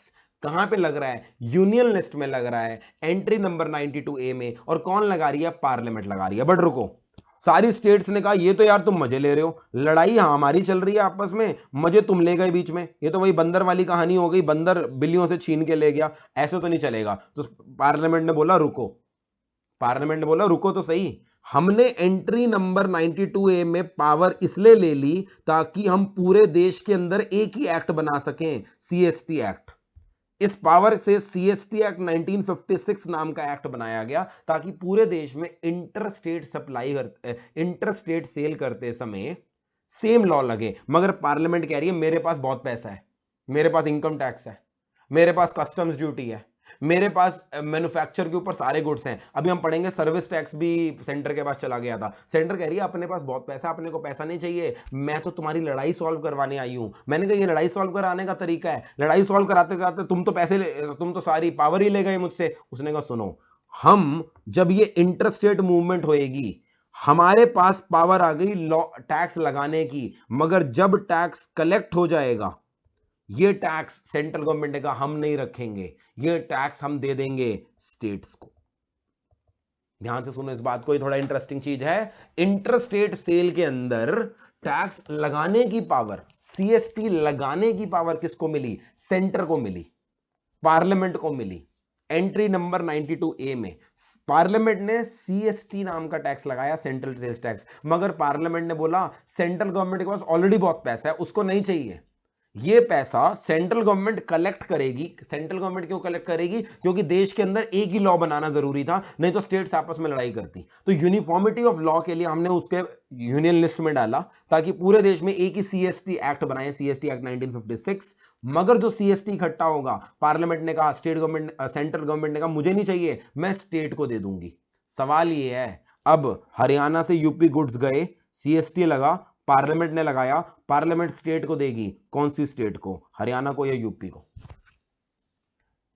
कौन सी स्टेट को देगी? मतलब अभी तक की कहानी ठीक है, तुमने लॉ तो बना लिया अपने हाथ में, मगर दोगे किसको? हरियाणा को या यूपी को? पार्लियामेंट ने कहा हम देंगे हरियाणा को, यानी ओरिजिन स्टेट को।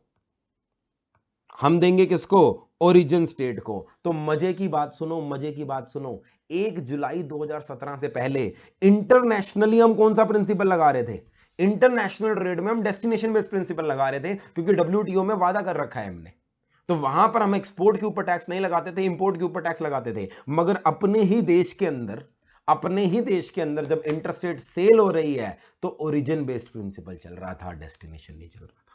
अपने ही देश के अंदर जब एक स्टेट से दूसरी स्टेट के अंदर सेल होती थी, to be precise interstate sale होती थी, तो वहां पर पार्लियामेंट लगाती थी हमारा सीएसटी, पार्लियामेंट को पावर दे रखी थी यूनियन लिस्ट में। मगर पार्लियामेंट ये टैक्स इकट्ठा करने के बाद स्टेट गवर्नमेंट को दे देती थी, और कौन सी स्टेट को देती थी? ओरिजिन स्टेट को देती थी। तो अगर गुड्स हरियाणा से मूव करके यूपी जा रहे हैं, अल्टीमेटली पैसा किसके पास आ गया? हरियाणा के पास आ गया, ओरिजिन स्टेट के पास आ गया।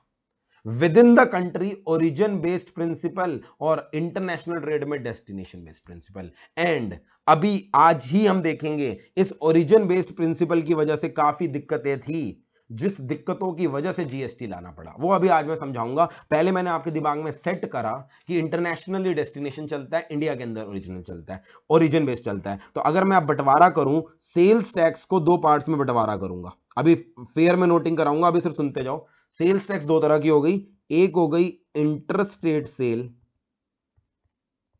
और एक हो गई इंट्रास्टेट सेल।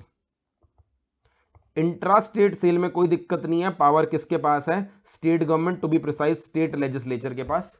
एंट्री कौन सी है? Entry number 54। ध्यान दो, अभी तक स्टेट गवर्नमेंट को 2 एंट्री दी हैं। एंट्री नंबर 51, जिसके अंदर वो ये 3 गुड्स के ऊपर एक्साइज ड्यूटी लगा सके, और entry number 54 local sales tax लगाने की इंट्रा स्टेट सेल के ऊपर। इंटरस्टेट सेल को हमने लिख दिया कहां पर? यूनियन लिस्ट के अंदर, to be precise union list की एंट्री नंबर 92A के अंदर। पावर दे दी किसको? पार्लियामेंट, यानी कि सेंट्रल गवर्नमेंट को टैक्स लगाने के लिए। मगर सेंट्रल गवर्नमेंट उसके बाद दे किसको देता है? वो दे देता है ओरिजिन स्टेट को। तो बेसिकली ओरिजिन बेस्ड प्रिंसिपल लग गया हमारा इंडिया के अंदर। क्लियर है? जरा एक बार फिर से रूपरेखा देखो। इनकम टैक्स प्योरली पार्लियामेंट का। मैन्युफैक्चर अगर 3 गुड्स का हो रहा है तो स्टेट का, अगर 3 गुड्स का नहीं हो रहा है तो किसका जाएगा? सेंटर के पास जाएगा। सेल डिपेंड करता है इंट्रास्टेट सेल हो रही है या इंटरस्टेट सेल हो रही है। इंपोर्ट और एक्सपोर्ट प्योरली किसको चले गए?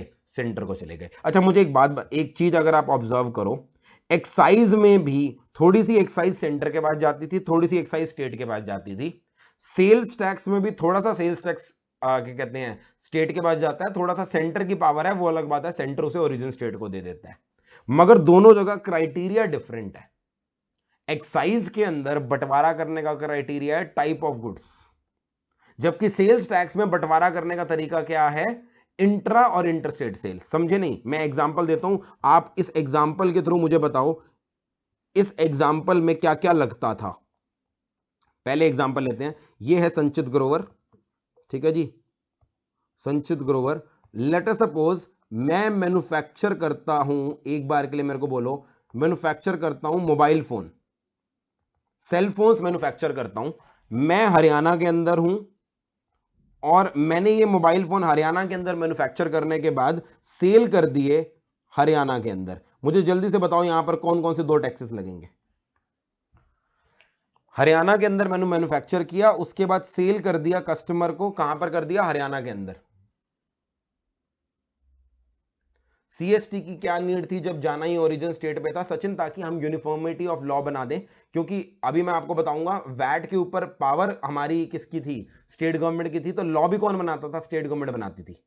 तो अगर हम सीएसटी स्टेट गवर्नमेंट को दे देते तो स्टेट सीएसटी के अलग अलग लॉ बन जाते पूरे देश के अंदर। एक लॉ बनाने के लिए इट वाज वेरी इंपॉर्टेंट कि वो यूनियन लिस्ट को दिया जाए। दैट इज व्हाई सीएसटी पहले यूनियन लिस्ट में डाला गया, ताकि पूरे देश में एक लॉ बने। उसके बाद कलेक्शन करके हमने ओरिजिन स्टेट को दे दिया, क्योंकि पार्लियामेंट ने कहा हमें पैसे की जरूरत नहीं है। यहां पर क्या क्या लगेगा, एक्साइज। अरे एक्साइज मुझे ये बताओ, सेंट्रल एक्साइज लगेगी या स्टेट?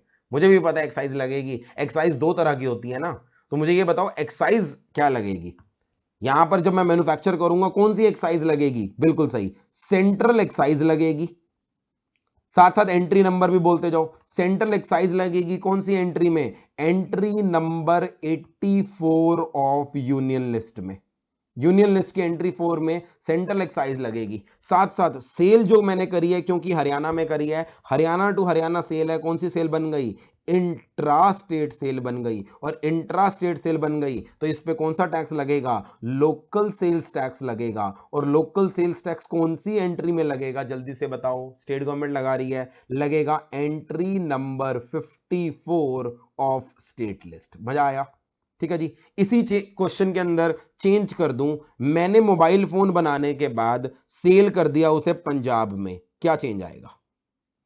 मैंने मोबाइल फोन बनाने के बाद सेल कर दिया उसे पंजाब में, क्या चेंज आएगा? क्या एक्साइज ड्यूटी में कोई चेंज आएगा? क्या एक्साइज ड्यूटी में कोई चेंज आएगा? The answer is no. Excise duty ये नहीं देखती कि मैन्युफैक्चर होने के बाद बिक कहां रहा है, एक्साइज ड्यूटी ये देखती है क्या बन रहा है, क्या वो 3 गुड्स बन रहे हैं। The answer is no. अगर वो 3 गुड्स नहीं बन रहे तो एक्साइज ड्यूटी तो सेंटर की लगेगी। बट क्योंकि इस अब सेल इंटर स्टेट सेल हो गई है, इंटर स्टेट सेल होते ही पावर सीएसटी लगने लग जाएगा, लोकल सेल्स टैक्स नहीं लगेगा। एनसीएसटी लगाएगी सेंट्रल गवर्नमेंट, वो अलग बात है। उसके बाद वो किसको दे देगी, ओरिजिन स्टेट को, यानी हरियाणा को। लगेगा entry number 92A of union list के अंदर, बट कलेक्शन किसके पास चली जाएगी, हरियाणा के पास। गेटिंग माय पॉइंट और नॉट? बहुत बढ़िया बात, तुमने बहुत अच्छा परफॉर्म किया। इसी बात पे एक और क्वेश्चन सुनो। संचित ग्रोवर हरियाणा के अंदर है, ठीक है जी। इस बार उसने मैन्युफैक्चर किया, पता है क्या, सुनो मेरी बात, मैंने क्या मैन्युफैक्चर किया, हम बनाते हैं बियर। हम बनाते हैं बियर। जो नन्हे मुन्ने बच्चे हैं जिनको पता नहीं है बियर क्या होती है, बियर इज अल्कोहल, ठीक है जी, बताना पड़ता है ना वो, मतलब तुम में से बड़े शरीफ बच्चे भी हो सकते हैं। तो वो कह रहा है ओपीएम बनाओ सर। नहीं, ओपीएम नहीं बनाऊंगा मैं, बियर बनाऊंगा। वो तुम मेरे को नारकोटिक ड्रग्स के सीधा जेल में डलवाओगे तुम। बियर बनाना फिर भी क्राइम नहीं है हमारे देश में। मैंने बनाई बियर, और बियर बनाने के बाद मैंने क्या किया, उसे सेल कर दिया महाराष्ट्र के अंदर। सेल कर दिया महाराष्ट्र के अंदर। जल्दी से बताओ क्या लगेगा। ये मत बोलना एक्साइज ड्यूटी लगेगी, मुझे भी पता है एक्साइज ड्यूटी कौन सी लगेगी, स्टेट एक्साइज ड्यूटी लगेगी। To be precise, state excise duty कौन लगाएगा, क्योंकि मैं हरियाणा के अंदर बैठा हूं, तो स्टेट एक्साइज ड्यूटी लगेगी हरियाणा की। हरियाणा स्टेट एक्साइज ड्यूटी लगेगी, और कौन सी एंट्री में लगेगी, entry number 51, entry number 51 of state list. State list की एंट्री 51 के अंदर हरियाणा की एक्साइज ड्यूटी लग जाएगी। बहुत बढ़िया बात है। अब आगे बात करते हैं, सेल जो हुई वो सेल कौन सी है, इंटर स्टेट सेल है या इंट्रा स्टेट सेल है?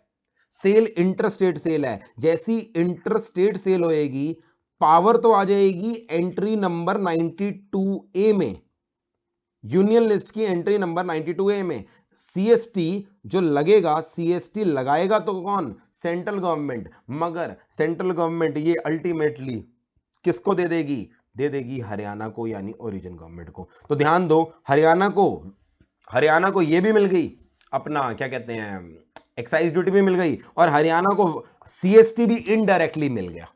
पावर नहीं थी हरियाणा के पास, मगर सेंट्रल गवर्नमेंट ने लेवी किया सीएसटी एक्ट के अंदर, उसके बाद क्या करा, हरियाणा को दे दिया। तो हरियाणा को दोनों चीजें मिल गई। गेटिंग माय पॉइंट और नॉट?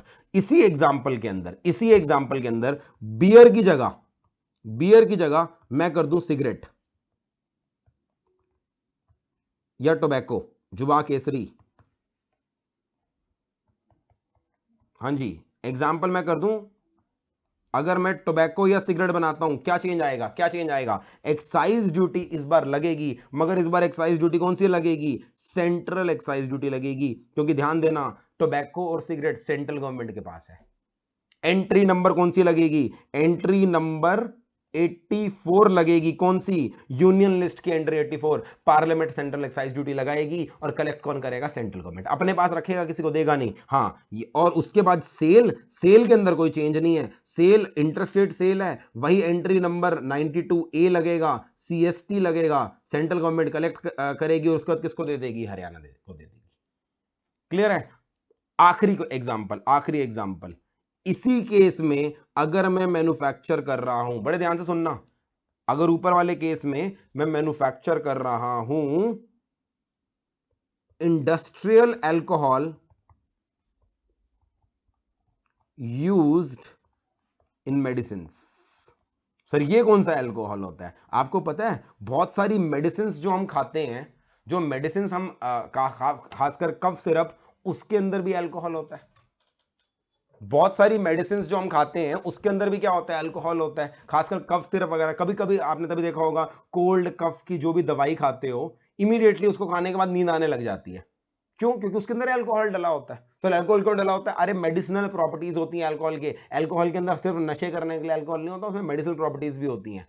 सिमिलरली आपके घर के अंदर जो क्लीनिंग प्रोडक्ट्स यूज करते हो, जो अपने वॉशरूम के अंदर क्लीनिंग, डोमेक्स हो गया, हार्पिक हो गया, जो आप ये प्रोडक्ट यूज करते हो, इवन परफ्यूम यूज करते हो, इसके अंदर भी अल्कोहल होता है। टॉयलेटरीज बोलते हैं इन्हें, जितने भी टॉयलेटरीज होते हैं उसमें अल्कोहल यूज होता है। तो मैं अब आपसे पूछ रहा हूं, मैं अल्कोहल, बियर वाला अल्कोहल, पीने वाला अल्कोहल नहीं बनाता, मैं बनाता हूं इंडस्ट्रियल अल्कोहल, जो मेडिसिन के अंदर यूज होता है, जो टॉयलेटरी प्रिपरेशन के अंदर यूज होता है। मुझे बताओ इसके ऊपर कौन सी एक्साइज लगेगी, सेंटर वाली या स्टेट वाली, सेंटर वाली लगेगी या स्टेट वाली, बिल्कुल सही, बड़ा ही इंटेलिजेंट बैच आया है इस बार तो, सबने सही आंसर दिया। ये वाली जो अल्कोहल है ये स्टेट लिस्ट में नहीं है।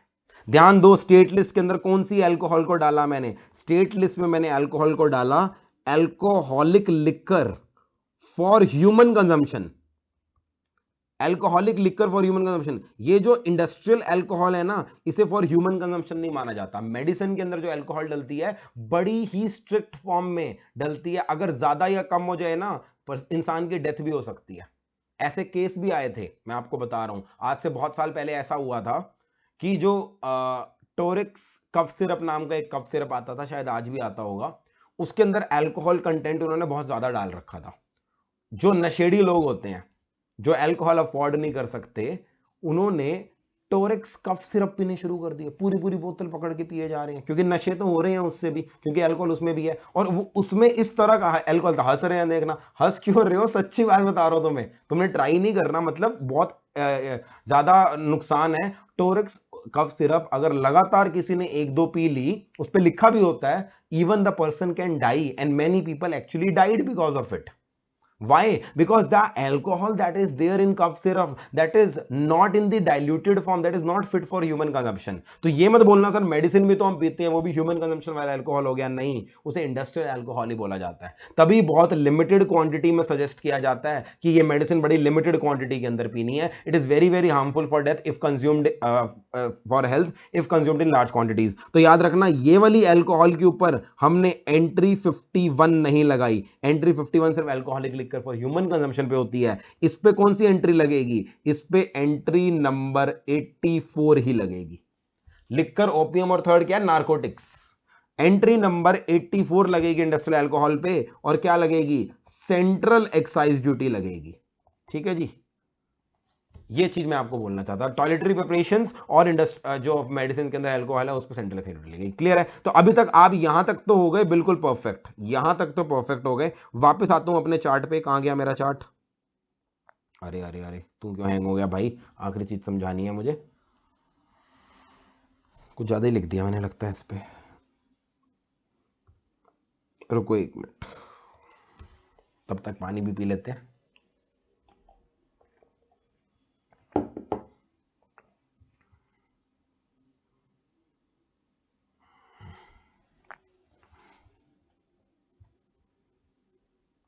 अरे यार क्या है ये, एक्चुअली मैं ना इनकम टैक्स की बुक के अंदर ही जीएसटी पढ़ाया जा रहा हूँ।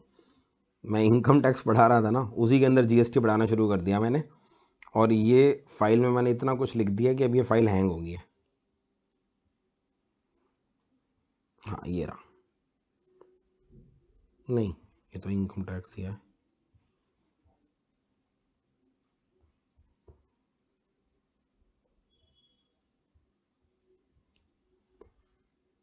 ये भी इनकम टैक्स है, ये भी इनकम टैक्स है। ये रहा जीएसटी लेक्चर 1, ये रहा। यहाँ पर हमारी सारी डिस्कशन चल रही है ना।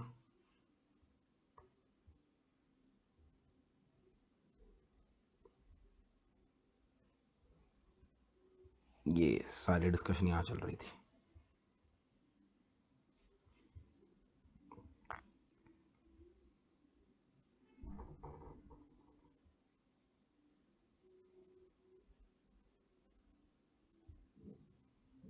हाँ आ गया वापस आ गया। हाँ जी, तो हम बात कर रहे थे यहाँ पर कि अब हमारी गुड्स की सारी डिस्कशन तो हो गई, अब आते हैं सर्विसेज के ऊपर। एक बार सर्विसेज की डिस्कशन कर लेते हैं, फिर फेयर में आपको लिखवा दूंगा। सर्विसेज की जब हम डिस्कशन करें, सर्विसेज का ना जिक्र, इंटरेस्टिंग बात पता क्या है, ये सारे टैक्सेस जो हैं, जो मैंने अभी तक डिस्कस करे, ये बहुत पुराने टैक्सेस हैं। वो इनकम टैक्स जो आया था, इनकम टैक्स आजादी से पहले भी लगता था। इंडिया ने अपना इनकम टैक्स बाद में बनाया, इनकम टैक्स एक्ट 1961 का एक्ट है, इनकम टैक्स एक्ट 1961। ये जो एक्साइज है, एक्साइज तो आजादी से भी पहले का है, central excise act 1944। Sales tax भी बहुत पहले से चला आ रहा है, मतलब याद भी नहीं कि कौन से राजा ने पहली बार सेल्स टैक्स लगाया था। It is the oldest tax in the history of mankind, sales tax. ठीक है जी। सीएसटी हमने 1956 के अंदर बनाया।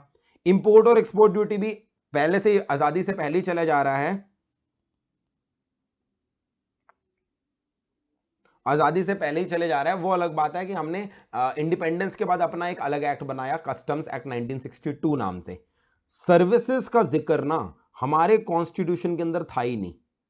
हमारे पूरे कॉन्स्टिट्यूशन में सर्विस के ऊपर टैक्स लगाने का कोई जिक्र ही नहीं था।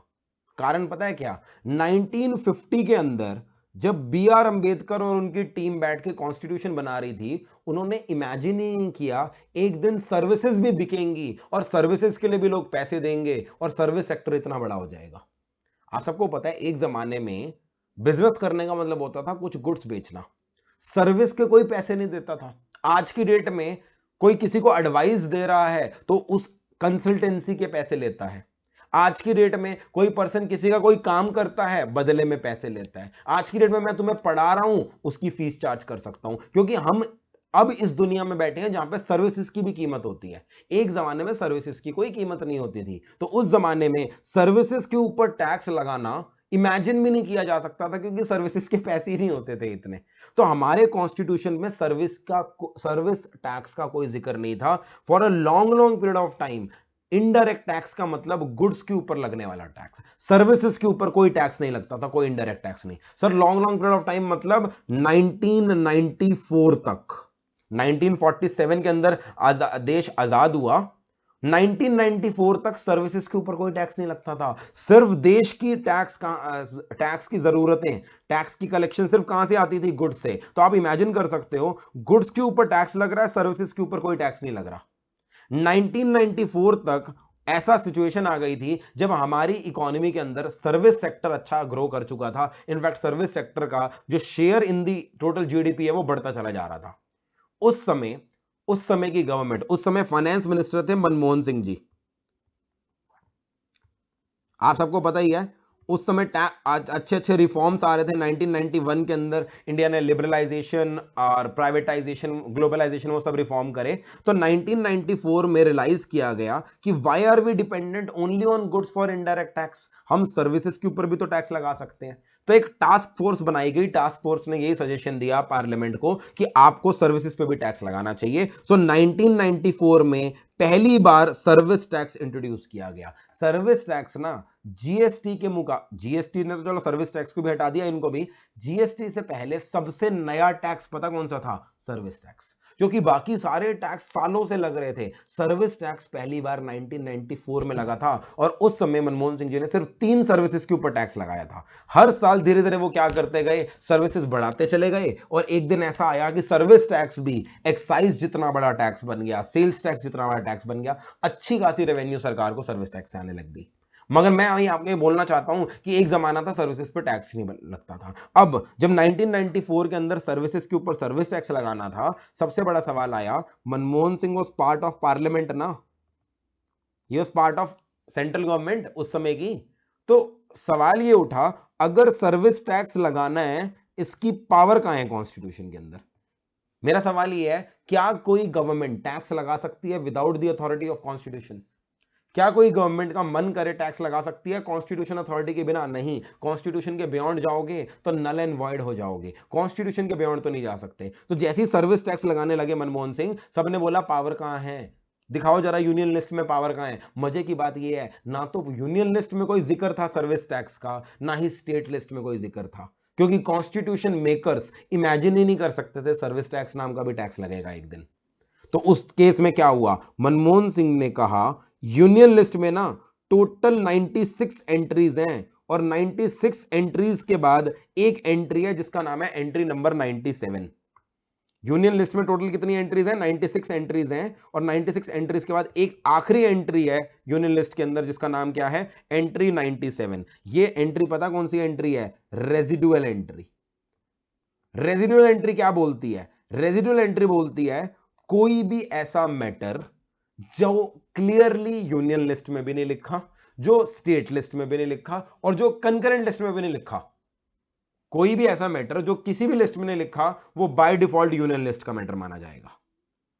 कॉन्स्टिट्यूशन बनाने वाले, उनको पता था हम 1950 में बैठ के हर पॉसिबल चीज इमेजिन नहीं कर सकते, तो उन्होंने बड़ी समझदारी करी थी। उन्होंने एंट्री नंबर 97 बना के चले गए थे। उन्होंने कहा था अगर कोई एंट्री ना तो यूनियन लिस्ट में लिखी है कोई मैटर, ना ही कोई मैटर स्टेट लिस्ट में लिखा है, ना ही कोई मैटर कंकरेंट लिस्ट में लिखा है, तो वो बाय डिफॉल्ट एंट्री 97 की बदौलत कहां चला जाएगा? यूनियन लिस्ट में। मनमोहन सिंह ने कहा देखो सर्विस टैक्स ना तो यूनियन लिस्ट में है, ना ही सर्विसेज के ऊपर टैक्स स्टेट लिस्ट में है, ना ही कंकरेंट लिस्ट में है, तो बाय डिफॉल्ट सर्विसेज पे टैक्स लगाने की पावर यूनियन लिस्ट की एंट्री 97 में है एंड एंट्री 97 को यूज करके मनमोहन सिंह सर्विस टैक्स लेकर आए।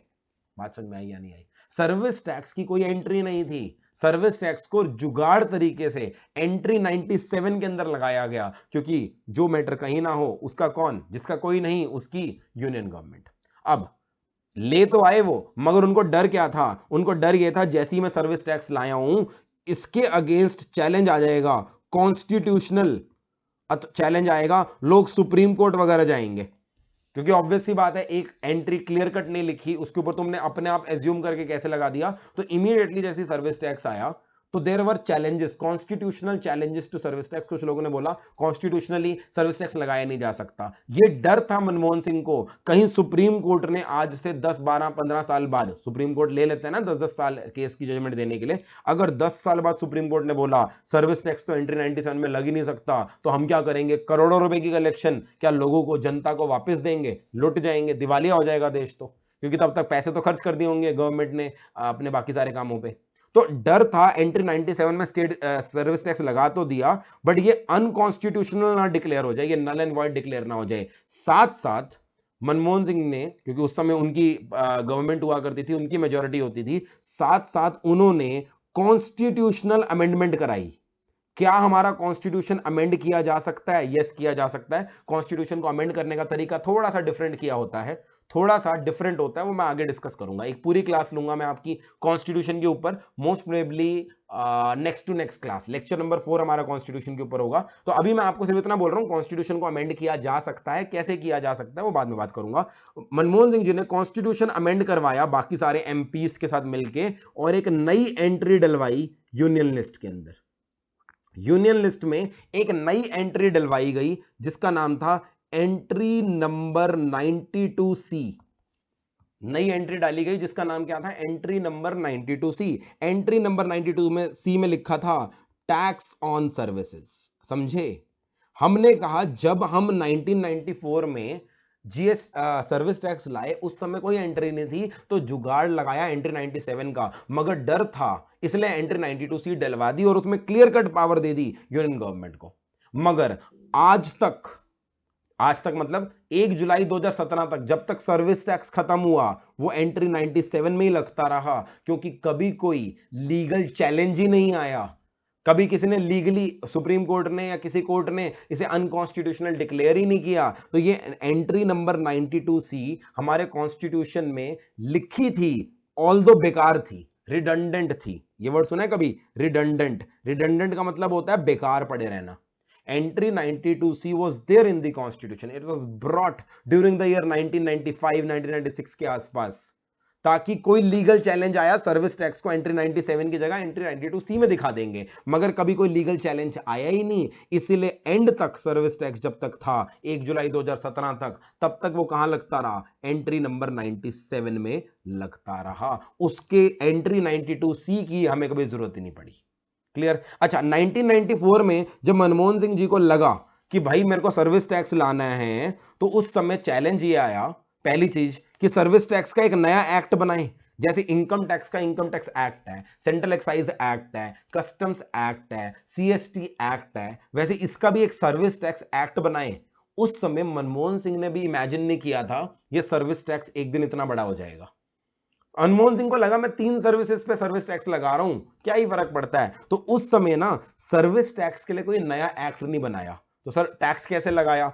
आप सबको मैंने बताया था, बजट के अंदर हर साल एक फाइनेंस बिल आता है जो फाइनेंस एक्ट बन जाता है। कल की क्लास में मैंने बताया था हमें फाइनेंस एक्ट 2021 यानी बजट 2021 तक पढ़ना है। तो उस जमाने में 1994 के अंदर जब बजट प्रेजेंट किया था मनमोहन सिंह ने, तो बजट के अंदर क्या प्रेजेंट किया था? फाइनेंस एक्ट 1994 प्रेजेंट किया था। यही फाइनेंस एक्ट 1994 बजट के अंदर जो प्रेजेंट हुआ था, इसी के अंदर सर्विस टैक्स लगाया था। एंड बिलीव मी, 1 जुलाई 2017 तक सर्विस टैक्स का एक्ट यही था, फाइनेंस एक्ट 1994। मजे की बात क्या थी, आपको इंटरेस्टिंग चीज बताऊं, हमारे देश में सर्विस टैक्स की कलेक्शन 2017 तक इनफैक्ट कस्टम से भी ज्यादा थी, एक्साइज से भी ज्यादा थी। एक्साइज और कस्टम की कलेक्टिव कलेक्शन जितनी होती थी ना, उतनी सर्विस टैक्स की कलेक्शन इकलौती होती थी। मगर बेचारे सर्विस टैक्स के पास अपना कोई एक्ट भी नहीं था। सर्विस टैक्स का कोई एक्ट नहीं था। सर्विस टैक्स बजट के अंदर जो फाइनेंस एक्ट पास होता है ना, फाइनेंस एक्ट 1994 के अंदर लगता था, क्योंकि जब 1994 में सर्विस टैक्स लॉ लाए थे, किसी ने इमेजिन नहीं किया था ये इतना बड़ा टैक्स बन जाएगा। जैसे जैसे हमारी इकोनॉमी सर्विस ओरिएंटेड इकोनॉमी बनती गई, सर्विस टैक्स की कलेक्शन बढ़ती गई, वो टैक्स बहुत बड़ा बन गया, बहुत ज्यादा कलेक्शन आने लग गई, मगर उसको एक्ट अंत तक नहीं मिल पाया, बेचारा बिना एक्ट के मर गया। फाइनेंस एक्ट 1994 में लगता था, 1 जुलाई 2017 को जीएसटी ने उसको खत्म कर दिया, बेचारे को अपना एक्ट तक नहीं नसीब हुआ। तो सर्विस टैक्स कहां लगता था? फाइनेंस एक्ट 1994 में लगता था, एंट्री 97 के अंदर लगता था। अब मनमोहन सिंह ने एक चीज इमेजिन नहीं करी थी, गुड्स के ऊपर, मैन्युफैक्चर के ऊपर अलग से टैक्सेबल इवेंट थी, सेल के ऊपर अलग टैक्सेबल इवेंट था, फिर इंपोर्ट और एक्सपोर्ट थे। चलो सेल और मैन्युफैक्चर को तो हमने प्रोविजन ऑफ सर्विस में कन्वर्ट कर दिया, मगर दिक्कत यह थी जैसे गुड्स इंपोर्ट और एक्सपोर्ट होते हैं, क्या इंपोर्ट ऑफ सर्विस भी होती है या नहीं होती? क्या सर्विसेज को इंपोर्ट किया जा सकता है? बिल्कुल किया जा सकता है। इमेजिन करो, आज मैं इंडिया में बैठा हूं, मुझे इंडिया में बैठे बैठे अपने घर का डिजाइन करवाना है, कोई मेरे को अपनी ऑफिस डिजाइन करवाना है। मैंने कहा यार मेरे को ना कुछ यूरोपियन स्टाइल ऑफ आर्किटेक्चर चाहिए, मेरे ऑफिस का ना बिल्कुल यूरोपियन फील आनी चाहिए, जैसे यूरोप के अंदर आर्किटेक्चर होता है। तो मैंने क्या किया, मैंने फ्रांस के एक आर्किटेक्ट को हायर कर लिया, वो फ्रांस में बैठा रहेगा और मुझे आर्किटेक्ट सर्विस देगा इंडिया में मेरे क्या कहते हैं ऑफिस को बनाने के लिए। सर्विस प्रोवाइडर इंडिया के बाहर बैठा है, सर्विस रेसिपिएंट इंडिया के अंदर बैठा है, service provider from outside India service दे रहा है इन इंडिया को। क्या ये इंपोर्ट ऑफ सर्विस हो गई या नहीं हो गई? यस। दिख नहीं रही मगर हो तो इंपोर्ट रही है ना। सिमिलरली क्या एक्सपोर्ट ऑफ सर्विस हो सकती है या नहीं हो सकती? हमारे देश में बीपीओ सेक्टर जिंदाबाद, पूरा गुड़गांव, पूरा नोएडा, आधा बैंगलोर यही तो कर रहा है। यहां पर बैठे हैं इंडिया में सर्विस प्रोवाइडर्स, उनके क्लाइंट हैं फॉरेन के अंदर, मान लो यूएस के अंदर, सर्विसेज दे रहे हैं। This is export of service और not? Yes, India is a big exporter of services. तो एक्सपोर्ट और इंपोर्ट ऑफ सर्विस भी होता है। अब सबसे बड़ा चैलेंज था इंपोर्ट और एक्सपोर्ट ऑफ गुड्स के ऊपर तो कस्टम्स ड्यूटी लगती है, क्या इंपोर्ट और एक्सपोर्ट ऑफ सर्विसेज के ऊपर भी कस्टम ड्यूटी लगा दें? क्या कस्टम्स वाली एंट्री को बदलवाऊं? क्योंकि कस्टम वाली जो एंट्री थी, जल्दी से बताओ कौन सी एंट्री थी? कस्टम ड्यूटी कौन सी एंट्री में लग रही थी? यूनियन लिस्ट की एंट्री नंबर 83 में जो कस्टम ड्यूटी की एंट्री थी, एंट्री नंबर 83, तो क्या उसके अंदर अमेंडमेंट करवाएं? बहुत बड़ा चैलेंज है यार कॉन्स्टिट्यूशन अमेंडमेंट कराना। तो मनमोहन सिंह ने क्या बोला, मैं इंपोर्ट ऑफ सर्विस और एक्सपोर्ट ऑफ सर्विस के ऊपर भी सर्विस टैक्स ही लगा रहा हूं।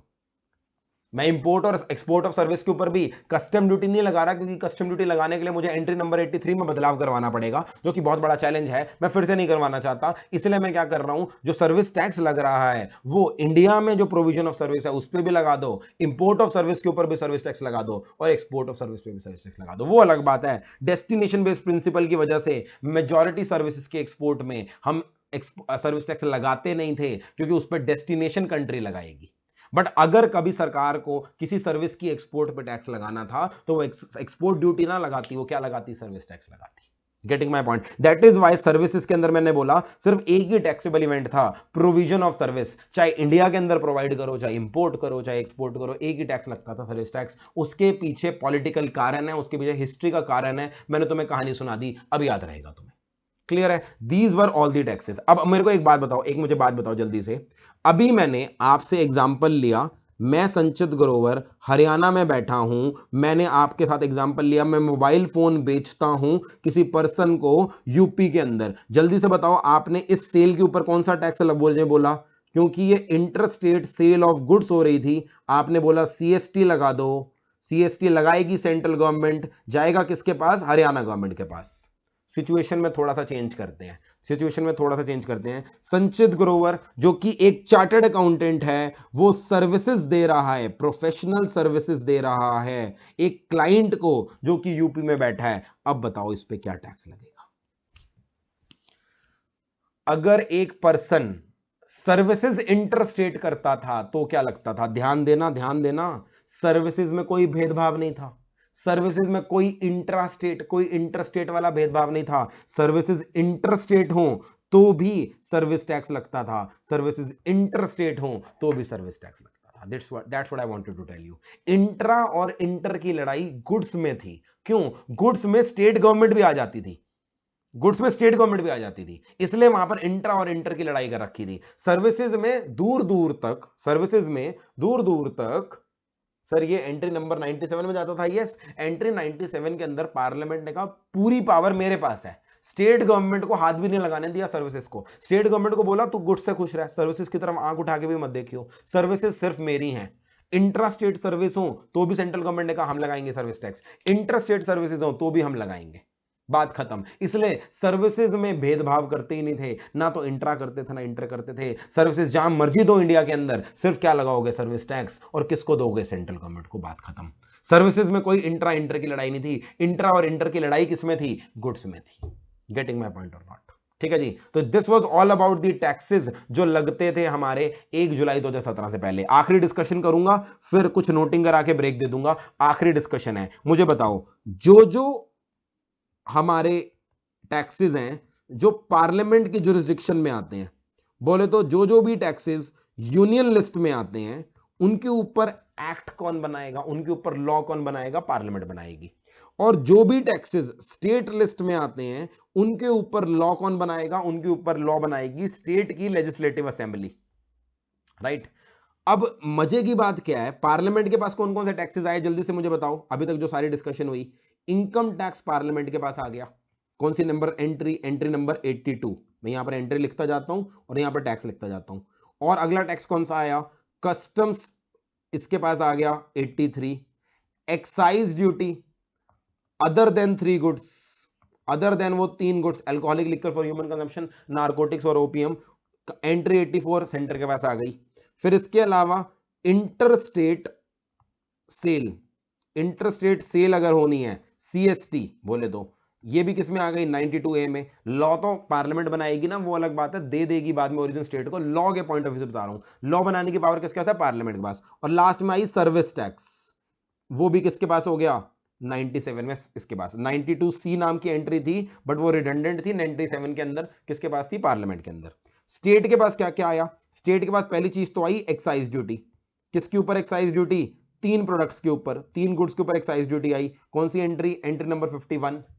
साथ साथ क्या आया? Intra state supply of goods, sorry intra state sale, मैं बार बार सप्लाई बोल रहा हूं क्योंकि जीएसटी की आदत पड़ी हुई है ना मुझे, अभी सेल बोलूंगा, sorry, intra state sale of goods, entry number 54। ठीक है जी। ये अब मुझे जल्दी से बताओ, जो भी एक्ट मैंने पिंक में लिखे, जो भी लॉ मैंने पिंक में लिखे, क्योंकि पार्लियामेंट ने लॉ बनाना है तो पूरे देश में एक ही एक्ट होगा या मल्टीपल एक्ट होंगे? हमारे देश में एक ही पार्लियामेंट है या अलग अलग पार्लियामेंट है? सर पूरे देश की पार्लियामेंट तो एक ही है, पूरे देश की एक ही पार्लियामेंट है। और अगर कोई लॉ पूरे देश में बनाए, पार्लियामेंट बनाएगी, क्या वो पूरे देश के अंदर यूनिफॉर्म होगा या नहीं होगा? यस। इनकम टैक्स एक्ट पूरे देश में एक ही है।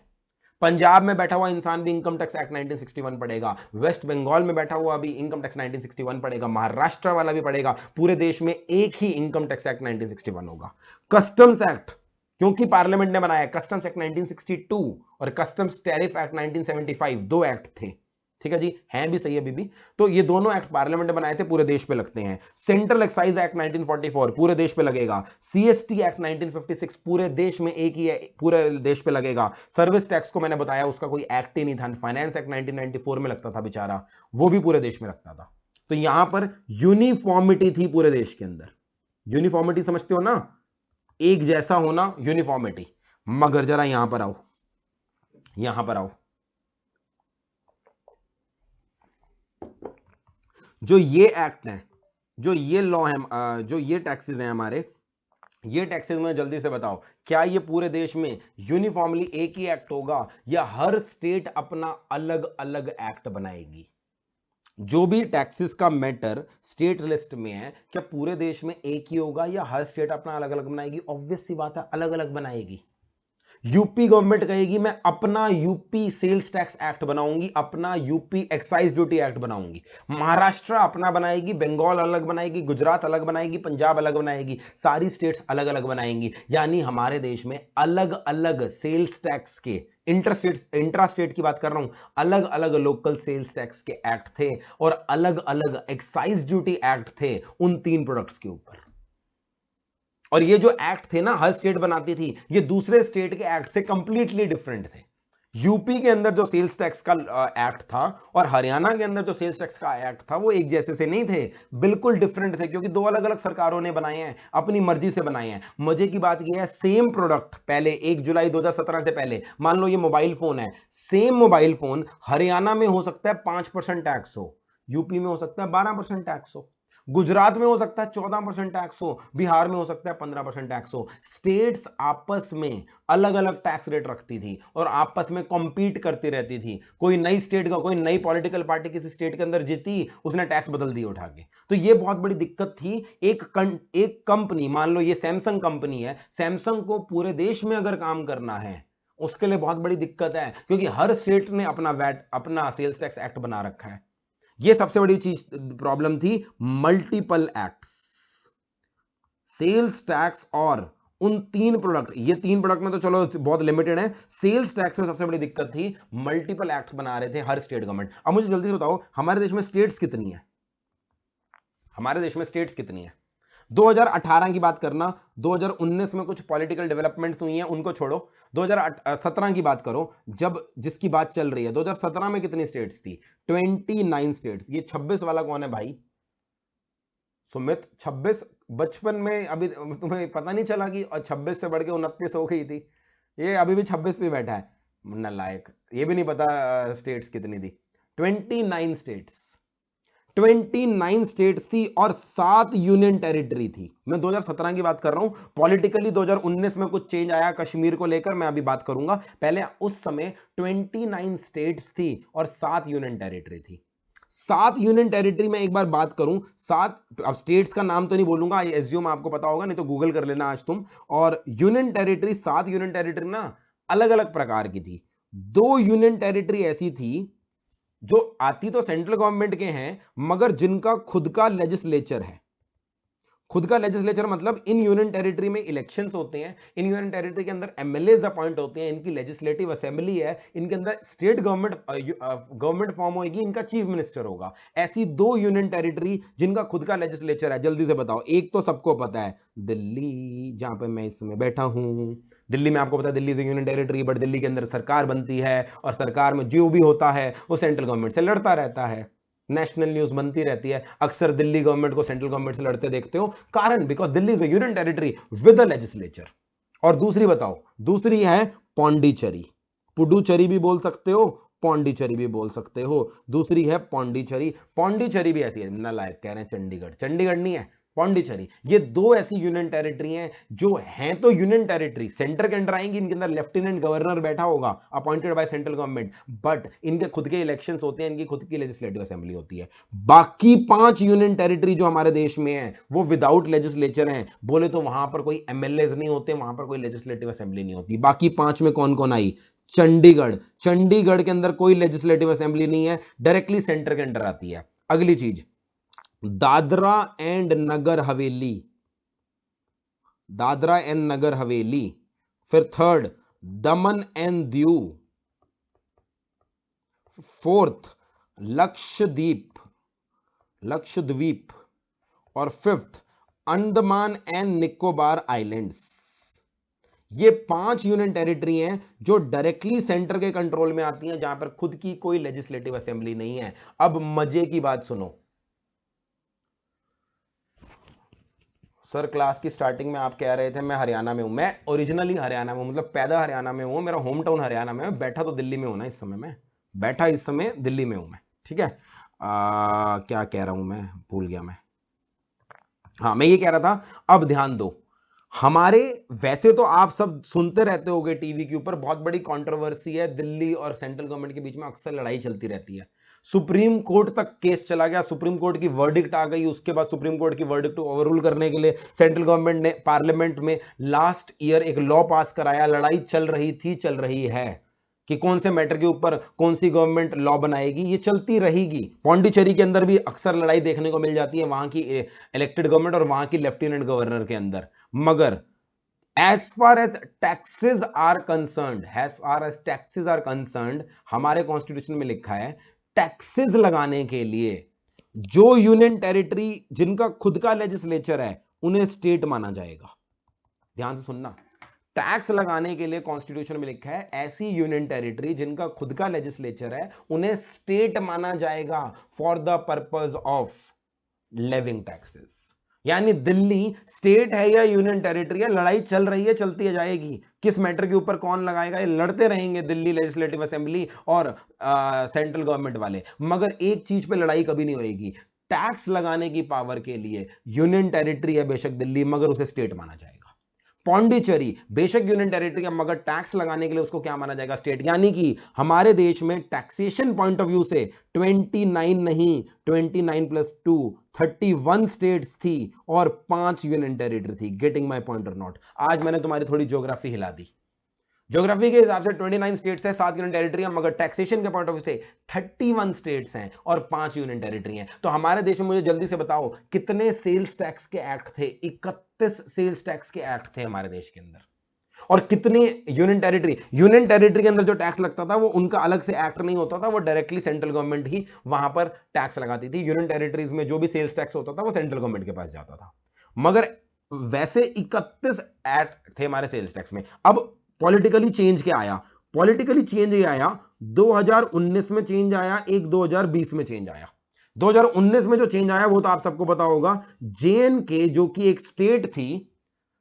सर 2 स्टेट 2 बार काउंट होंगे? अरे यार कैसी बातें करते हो, कौन सी 2 स्टेट 2 बार काउंट हो रही हैं? मैं कह रहा हूं ये जो यूनियन टेरिटरी है इन्हें स्टेट माना जाएगा, इसलिए +2 करा है मैंने। 2 स्टेट 2 बार काउंट होंगे कह रहे हो। 7 यूनियन टेरिटरीज में 2 यूनियन टेरिटरी ऐसी हैं जिनको स्टेट माना जाएगा, इसलिए 31 स्टेट थी, 5 यूनियन टेरिटरी थी। ठीक है जी, हाँ जी। अब मैं क्या कह रहा हूं, 2019 में पॉलिटिकली चेंज क्या आया, जेएनके को 2 पार्ट्स में डिवाइड कर दिया गया। एक बन गया जेएनके यूनियन टेरिटरी और एक बन गया लद्दाख यूनियन टेरिटरी। आप सबको पता है, न्यूज में सुना ही होगा, 2019 में जेएनके की स्टेट को दो यूनियन टेरिटरीज में कन्वर्ट कर दिया गया, JNK union territory and Ladakh union territory. अब सुनो मेरी बात, लद्दाख यूनियन टेरिटरी में कोई लेजिस्लेचर नहीं है, लद्दाख यूनियन टेरिटरी में कोई इलेक्शंस नहीं करवाए जाएंगे, वो डायरेक्टली सेंट्रल गवर्नमेंट के अंडर आएगा, वहां पे लेफ्टिनेंट गवर्नर का रूल चलेगा, जैसे चंडीगढ़, लक्षद्वीप, अंडमान निकोबार वगैरह के अंदर होता है। जेएनके की जो यूनियन टेरिटरी है वो दिल्ली और पौंडीचेरी वाले मॉडल के अंदर लाई गई, ये विद लेजिस्लेचर होंगी। वो अलग बात है कि अभी इसमें इलेक्शन हुए नहीं है, फिलहाल प्रेसिडेंट रूल चल रहा है यहां पर, मगर बहुत जल्दी यहां पर भी इलेक्शन होंगे और फिर ये दिल्ली और उसके मॉडल में आ जाएगी, अपना पौंडीचेरी वाले मॉडल में, कि यहां पर लेफ्टिनेंट गवर्नर भी होगा, इलेक्टेड रिप्रेजेंटेटिव भी होंगे, और जैसे दिल्ली और पौंडीचेरी की लड़ाई सालों से चली जा रही है, ये भी आपस में टकराते रहेंगे, वो अलग बात है। यानी कि अब जरा ध्यान से देखो, अगर आज 2019 के अंदर, अगर 2019 के अंदर वैट एक्ट होता, 2019 में वैट एक्ट होता, तो हमारी जो 31 स्टेट्स थी, 29 की जगह अब 28 स्टेट्स हो गई, जेएनके यहां से हट गई, और जो दो यूनियन टेरिटरी थी, जो दो यूनियन टेरिटरी थी जिनका खुद का लेजिस्लेचर था, वो दो की जगह तीन हो गई, क्योंकि जो जेएनके की यूनियन टेरिटरी है वो विद लेजिस्लेचर वाली है। तो अल्टीमेटली कितनी स्टेट्स रह गई? 31 स्टेट रह गई। बात समझ में आई? 2019 में स्टेट्स 29 की जगह 28 हो गई, जेएनके स्टेट से बाहर चली गई, मगर जो पहले दो यूनियन टेरिटरी थी विद लेजिस्लेचर, वो दो की जगह तीन हो गई, जेएनके यूनियन टेरिटरी भी विद लेजिस्लेचर होगी। सो 29 बिकम्स 28, मगर 2 बिकम्स 3, तो 28 प्लस 3 अभी भी कितनी स्टेट हो गई? 31 स्टेट हो गई। बात समझ में आ रही है? अच्छा, जो विदाउट लेजिस्लेचर वाली यूनियन टेरिटरी थी, पहले थी 5, ये वाली 5, इनके अंदर एक और जुड़ गई, कौन सी? लद्दाख। तो 5 की जगह कितनी हो गई? 2019 में विदाउट लेजिस्लेचर वाली 6 यूनियन टेरिटरी हो गई, और 3 union territory with legislature, 28 full states. This is after October 2019, जब ये कश्मीर वाली चीज हुई, जेएनके वाली चीज हुई। फिर 2020 में भी एक पॉलिटिकल डेवलपमेंट हुई जो हम में से किसी ने ध्यान में नहीं दी, कोविड से पहले हो गई थी, समवेयर इन फरवरी मार्च 2020 एक पॉलिटिकल डेवलपमेंट हुई। मुझे भी ऐसे पता, बाद में पता चली जब मैं जीएसटी की अपनी बुक कमेंट कर रहा था। हमारी जो दो ये है ना, ये यूनियन टेरिटरी है, दादरा एंड नगर हवेली और दमन एंड दीव, दोनों अलग अलग यूनियन टेरिटरी थी। इन दोनों यूनियन टेरिटरीज को मर्ज कर दिया गया, और अब आज की डेट में ये एक ही यूनियन टेरिटरी है, union territory of Dadra and Nagar Haveli and Daman and Diu. इतना बड़ा नाम है इसका। These two are same union territories now.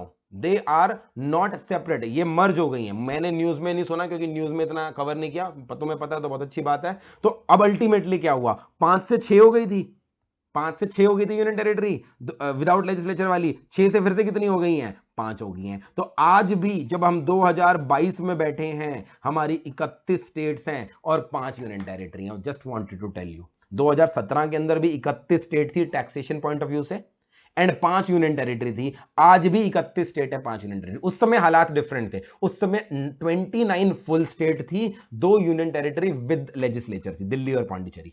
5 union territory without legislature की थी, Dadra and Nagar Haveli, Daman and Diu उस समय अलग अलग यूनियन टेरिटरी थी। 2022 में क्या चेंज हुआ है? 28 फुल स्टेट है, जेएनके फुल स्टेट से बाहर चली गई है, मगर यूनियन टेरिटरी विद लेजिस्लेचर अब 2 की जगह 3 हो गई हैं, दिल्ली, पौंडीचेरी एंड जेएनके।